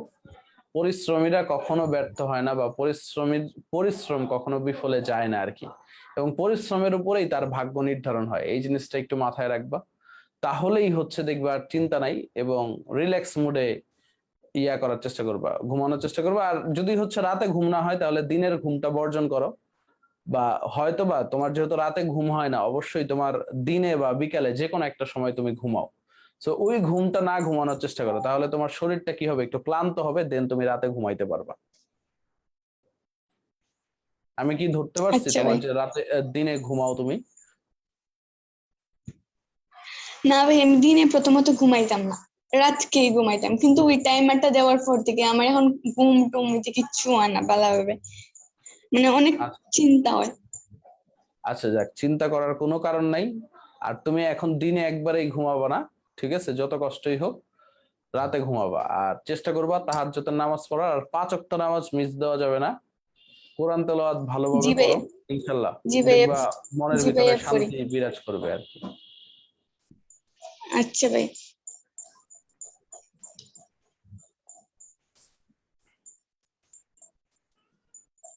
কাশ্মীর হাসান ভাই, আপনি আনমিউট করতে পারেন। আসসালামু আলাইকুম ভাইয়া। ওয়ালাইকুম আসসালাম। ভাইয়া আমাদের E1 আর E2 এর বিক্রিয়াগুলো লাগবে না? না, তোমাদের শুধু প্রতিস্থাপন বিক্রিয়া দেওয়া আছে, অপসারণ নাই। আচ্ছা ভাইয়া। আর ভাইয়া আমাদের গুচ্ছের জন্য কি এটা একদম কভার হবে? এগুলা মানে ঢাবির কোশ্চেন ব্যাংক করলেই নাকি এক্সট্রা কিছু করতে হবে যেহেতু সাস্ট আছে ভাইয়া? গুচ্ছের জন্য তুমি ঢাবির কোশ্চেন ব্যাংক পড়বা কেন? গুচ্ছের জন্য সব প্রশ্ন ব্যাংক পড়বা, এবং দেখো আমরা যে টপিক পড়াইছি কোনোটা এক্সট্রা লাগে কিনা। ইনশাল্লাহ আশা করি এক্সট্রা কিছু লাগবে না। ভাই স্পেসিফিক ভাবে কি সাস্টের জন্য সাস্টের কোশ্চেন ব্যাংকটা সলভ করতে হবে গুচ্ছের জন্য? না, গুচ্ছের গতবারের প্রশ্ন দেখো, খুবই স্ট্যান্ডার্ড প্রশ্ন হয়েছে, শাস্ত্রের মতো জি এত ভাইয়া। কঠিন প্রশ্ন করে না, ঠিক আছে? ওই রকমই হবে, বেসিকটা ক্লিয়ার রাখো। গুচ্ছ কিন্তু গতবারের প্রশ্নটা আমার খুবই ভালো লাগছে, কোনো প্রশ্ন মুখস্থ টাইপ দেয় নাই, সবগুলা তোমার বেসিক কনসেপ্ট ক্লিয়ার না থাকলে তুমি একটাও অ্যান্সার করতে পারবে না। কনসেপ্ট জি বেইজে প্রশ্ন করছে, তো তুমি যতগুলা কনসেপ্ট আছে ক্লিয়ার করো। জি ভাইয়া, ধন্যবাদ। নীল ভাই, আপনি আনমিউট করতে পারেন। Assalamu alaikum bhaiya. ওয়ালাইকুম আসসালাম। Bhaiya, first of all, I want to thank you because আমাদের বোর্ড এক্সামের সময় আপনার ওয়ান শট এমসিকিউ ক্লাসগুলো এক একটা ভ্যাকসিনের মতো কাজ করেছিল। ওইগুলা মানে এক্সাম হলে আমি মানে বসে বুঝতে পারছি কতটুকু বেনিফিশিয়াল ছিল। So I am very lucky about that. আপনাদের মতো এত বড় বড় টিচারদের কাছ থেকে সার্ভিস পাচ্ছি, মানে মানে বলে বোঝাতে পারবো না। অনেকেই বলে যে এই কোর্স সম্পর্কে অনেক বাজে কথাবার্তা বলে, কিন্তু আমি ইঞ্জিনিয়ারিং প্রিপারেশন নিতেছিলাম উদ্ভাসের আন্ডারে। কিন্তু সত্যি কথা বলতে আমি যদি মানে কম্পেয়ার করি, এটা অনেক হাই, এটা বলে বোঝানো যাবে না। So I am thankful about that. ধন্যবাদ। সো দেন ভাইয়া তোমার আমার কোনো এখন প্রশ্ন আছে? হ্যাঁ ভাইয়া, কোশ্চেন আছে। কোশ্চেন হচ্ছে ভাইয়া, আমি তো মানে ইঞ্জিনিয়ারিং প্রিপারেশন নিতেছিলাম। সো এই বুয়েটের ইয়েটা দেখার পর, সার্কুলারটা দেখার পর আমার মনটা একদম ভেঙে যায়। কয়েকটা মার্কের জন্য আমার মানে ফর্ম মানে তুলতে পারবো না এরকম মনে হচ্ছে। সো আমার ইঞ্জিনিয়ারিং কোশ্চেন ব্যাংক সব শেষ, আপনাদের ক্লাস করা সব শেষ, ভার্সিটি কোশ্চেন ব্যাংক শেষ, নোট করা সব আমার ক্লিয়ার। কিন্তু এখন সামনে কয়েকটা দিন আছে, ওইগুলা মানে কিভাবে ইউটিলাইজ করতে পারি আর কি, যদি একটু আচ্ছা, বলতেন। তুমি পুরোপুরি রিভিশনের মাধ্যমে শেষ করো, যেহেতু তুমি ইঞ্জিনিয়ারিং এ আহ, কাজ করতে পারো নাই বা কভার আপ মানে অ্যাপ্লাই করতে পারো নাই। তোমার এখন টার্গেট থাকে হচ্ছে ইঞ্জিনিয়ারিং এ, তো তুমি একটা ইঞ্জিনিয়ারিং সাবজেক্ট নিয়ে পড়তা। ঢাবিতেও কিন্তু ইঞ্জিনিয়ারিং সাবজেক্ট আছে, সিএসসি হ্যাঁ ভাইয়া। আছে, ট্রিপলি আছে, আইআইটি আছে, এগুলো কিন্তু টপ র্যাঙ্কের সাবজেক্ট। সো তোমার চেষ্টা থাকুক হচ্ছে তুমি ঢাবিতে টপ 500 বা টপ 300 এর ভিতরে থাকবা। ওইভাবেই পড়ালেখা করো, ওইভাবেই নিজেকে গ্রো আপ করো, এবং পুরা হাতে ক্যালকুলেশনের স্পিডটা বাড়াও। যেহেতু এতদিন ইঞ্জিনিয়ারিং প্রিপারেশন নিছো, ক্যালকুলেটরেই ম্যাক্সিমাম জিনিস সলভ হ্যাঁ করতা। ভাইয়া। সো এখন তুমি হ্যাঁ হাতে ক্যালকুলেশনই তোমার একমাত্র বাধা, আর কোনো বাধা নাই, কারণ তোমার কনসেপ্ট আলহামদুলিল্লাহ 100 সবকিছু 100 আছে। একমাত্র বাধা হচ্ছে টাইমিং আর হাতে ক্যালকুলেশন। সো তুমি হচ্ছে হ্যাঁ বেশি বেশি পরীক্ষা দাও, বাজার থেকে মডেল টেস্ট নিয়ে আসো কিনে, ঠিক আছে? এবং বইয়ে যা প্রশ্ন পাও র্যান্ডমলি হচ্ছে কোনো ক্যালকুলেটর, জিরো ক্যালকুলেটর ইউজে তুমি প্রশ্নগুলো সলভ করা শুরু করো বা পড়ালেখা শুরু করো, ইনশাল্লাহ তোমার হুম। কাভার আপ হয়ে যাবে আর কি। আচ্ছা ভাইয়া, এখন কি ভাইয়া আমার ইঞ্জিনিয়ারিং প্রশ্ন ব্যাংকটা কি টাচ করার কোনো মানে প্রয়োজন আছে কিনা? ফিজিক্সটা হালকা পাতলা একটু দেখো, মানে যেগুলা ইজি আর কি, হাতে করা যায় আর কি, সেগুলো দেখো। ওইখান থেকে তোমার রিটেন কমন পড়তে পারে আর কি, বুঝতে পারছো? আচ্ছা ভাইয়া, ফিজিক্স থ্যাংক ইউ। ম্যাথটা টাচে রাখো আর কি, তাইলেই হবে। আচ্ছা ভাইয়া, থ্যাংকস এ লট ভাইয়া, থ্যাংকস এ লট। ওকে, তোমার নামটা কি যেন? ভাইয়া নীল। ও, ওকে নীল, ভালো থেকো। আচ্ছা, থ্যাংক ইউ ভাইয়া।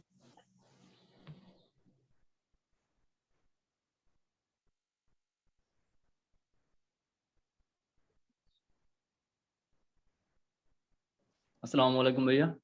ওয়ালাইকুম আসসালাম। ভাইয়া আমি মানে বরিশাল থেকে বলছি ভাইয়া। মানে জি, আমার একটা নামটা সমস্যা হয়েছিল বলে ভাইয়া দাও। কি, যে আমার নাম হচ্ছে রাশিদুল ইসলাম। জি, জি ভাইয়া, আমি একটা অনেক কিছুদিন আগে একটা সমস্যার ভিতরে ছিলাম। আমার বড় ভাই রোড অ্যাক্সিডেন্ট করছিল অনেক মারাত্মক ভাবে, তাই জন্য আমি প্রায় 15-16 দিনের মতন আমি হসপিটালে ছিলাম বাইরে নিয়ে। ওই জায়গা থেকে ভাইয়া আমি অনেক বড় একটা গ্যাপে পড়ে গেছি, তো ওই গ্যাপ থেকেই আমি কোনোভাবে উঠতে পারতেছি না। আর মানে এই গ্যাপটা থেকে কিভাবে ওঠা যায়, মানে এই সম্পর্কে যদি কিছু বলতেন, এখন আমি কি এখন করতে পারি? তোমার গ্যাপ কতটুক আছে এটা আমাকে আগে একটু বলো আর কি, কোন জায়গায় কতটুক ভাইয়া গ্যাপ, আগে আপনার, কতটুক ছিল? জি আপনার প্রথম বলে যে আপনার কেমিস্ট্রি ফার্স্ট পেপারে আছে যেমন রাসায়নিক পরিবর্তন ওই অধ্যায়টা, আর আপনার যে কেমিস্ট্রি সেকেন্ড পেপারে আছে জৈব যৌগ, কেমিস্ট্রি সেকেন্ড পেপারটাই বেশি। আচ্ছা, তোমাকে যদি বলি কেমিস্ট্রি গ্যাপটা কিভাবে উতরাবা, তুমি রাসায়নিক পরিবর্তনের 2টা ক্লাস করলেই তোমার কভার আপ হয়ে যাবে আর কি। রাসায়নিক সাম্যাবস্থা অংশটুক আর অম্লক্ষারক সাম্যাবস্থা। এবং জি অম্লক্ষারক সাম্যাবস্থায় যেটা ভালোভাবে পড়বা হচ্ছে বাফার দ্রবণ, পিএইচ, এগুলা থেকে ইনশাল্লাহ একটা কমন পড়বে। আর রাসায়নিক সাম্যাবস্থা থেকে পড়বা হচ্ছে কেপিকেসির একক, তারপর জি কেপিকেসির মাত্রা, এই জিনিসগুলো আর কি। ঠিক আছে, জি এন্ড লাস্ট সাথে লেয়ারের নীতিটা একটু পড়ো। এই 4-5টা টপিক যদি ভালোভাবে ক্লিয়ার রাখতে পারো, ইনশাল্লাহ রাসায়নিক পরিবর্তন চ্যাপ্টার তোমার কভার আপ। দেন জি। আসি আর হচ্ছে পরিমাণগত রসায়ন। আমি ধাপে ধাপেই তোমাকে বলতেছি। পরিমাণগত রসায়নে তুমি দেখবে হচ্ছে প্রচুর ম্যাথ আসে। ম্যাথের ভিতরে একটা কমন টাইপের ম্যাথ আসে W=SMV/1000, বা আমি দেখবা হচ্ছে ঢাকা বিশ্ববিদ্যালয়ের প্রশ্ন ব্যাংক সলভ দিচ্ছি, পরিমাণগত রসায়নের 2টা ক্লাস দিচ্ছি, রাসায়নিক পরিবর্তনেরও 2টা ক্লাস দিচ্ছি। তো এখানে তাই তোমার একটা আইডিয়া হয়ে যাবে কোন ধরনের প্রশ্নগুলো বেশি আসে আর কি। এবং জি ওই যে তোমাদের যে ম্যাথ গুলো করাইলাম না, V1S1E1 V2S2E2, ওই জি জি সিম্পল ম্যাথ গুলাই এইখানে আসে। তো পরিমাণগত রসায়নও তোমার একদিনে কভার আপ হয়ে যাবে, জাস্ট দেখলেই হবে কনসেপ্ট গুলা। দেন জি তুমি আসো হচ্ছে, মানে আগে জৈব যৌগ ধরবা না, আগে কি করবা, মানে যেগুলো ছোট ছোট সহজ চ্যাপ্টার পাঠ। 4 দিনে শেষ করবা। তো টানা জি 4 দিনে যখন ছোট ছোট চ্যাপ্টার গুলো শেষ করলা, পরিবেশ রসায়ন, তড়িৎ রসায়ন, কারণ তড়িৎ রসায়ন দেখবে অল্প একটু পড়লে হয়, ঢাবির জন্য 2-3টা টাইপের বেশি লাগে না। এবং জি পরিবেশ রসায়ন ও ঢাবির জন্য গ্রাফ গুলা লাগে আর কয়েকটা টাইপ লাগে আর কি। এই জি যে 4টা চ্যাপ্টার তুমি যদি 4 দিনে শেষ করো, তখন দেখবে তোমার কনফিডেন্স এমনি হাই হয়ে গেছে। দেন তুমি জি চাইলেই জৈব যৌগের রেকর্ড ক্লাস গুলা 3 থেকে 5 দিনের ভিতরে শেষ করে ফেলতে পারবা। এই 10 দিনের তোমার আমি প্যাকেজ গুছিয়ে দিলাম, বাট এটা তোমার উপর ডিপেন্ড করবে তুমি রেগুলারিটি মেনটেন করতে পারতেছো কিনা। এখন রেগুলারিটি যদি মেনটেন করতে পারো, ইনশাল্লাহ 10 দিনেই তোমার যা বাকি কিছু আছে শেষ হয়ে যাবে। এবং 10 দিন তোমার হচ্ছে যদি অ্যারাউন্ড 4 ঘন্টা করে সময় দাও কেমিস্ট্রির পিছনে, মানে 2 ঘন্টা ক্লাস করা আর 2 ঘন্টা নিজের পড়া, বুঝতে পারছো, কেমিস্ট্রি।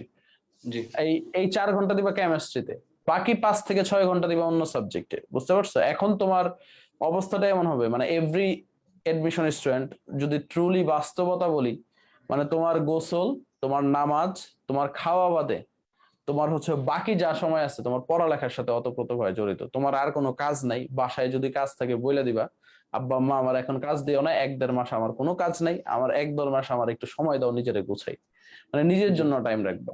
আর হচ্ছে ফোনটা, ফোন থেকে যত মেসেঞ্জার আছে বা এক্সট্রা যা কিছু আছে সবকিছু আনইনস্টল করে দাও। এবং ফেসবুকে যদি একাধিক গ্রুপে থাকে, যেগুলো হচ্ছে মনে করো অনেক কিছু আছে না, যেসব গ্রুপ হচ্ছে আমাদের ফান গ্রুপ, সো ওই গ্রুপ গুলাও মনে করো ডিলেট দিয়ে রাখো। বা যদি তোমার ওয়েব অ্যাপে অ্যাক্সেস থাকে, ফেসবুকে শুধু আমাদের ক্লাস আর ওয়েব অ্যাপ, এই 2টা ছাড়া আর কোনো কিছুতে ইন্টারনেট ঘাটাঘাটির দরকার নেই, মানে এক্সট্রা কোনো কিছুর জন্য ইন্টারনেট এখন দরকারই নাই।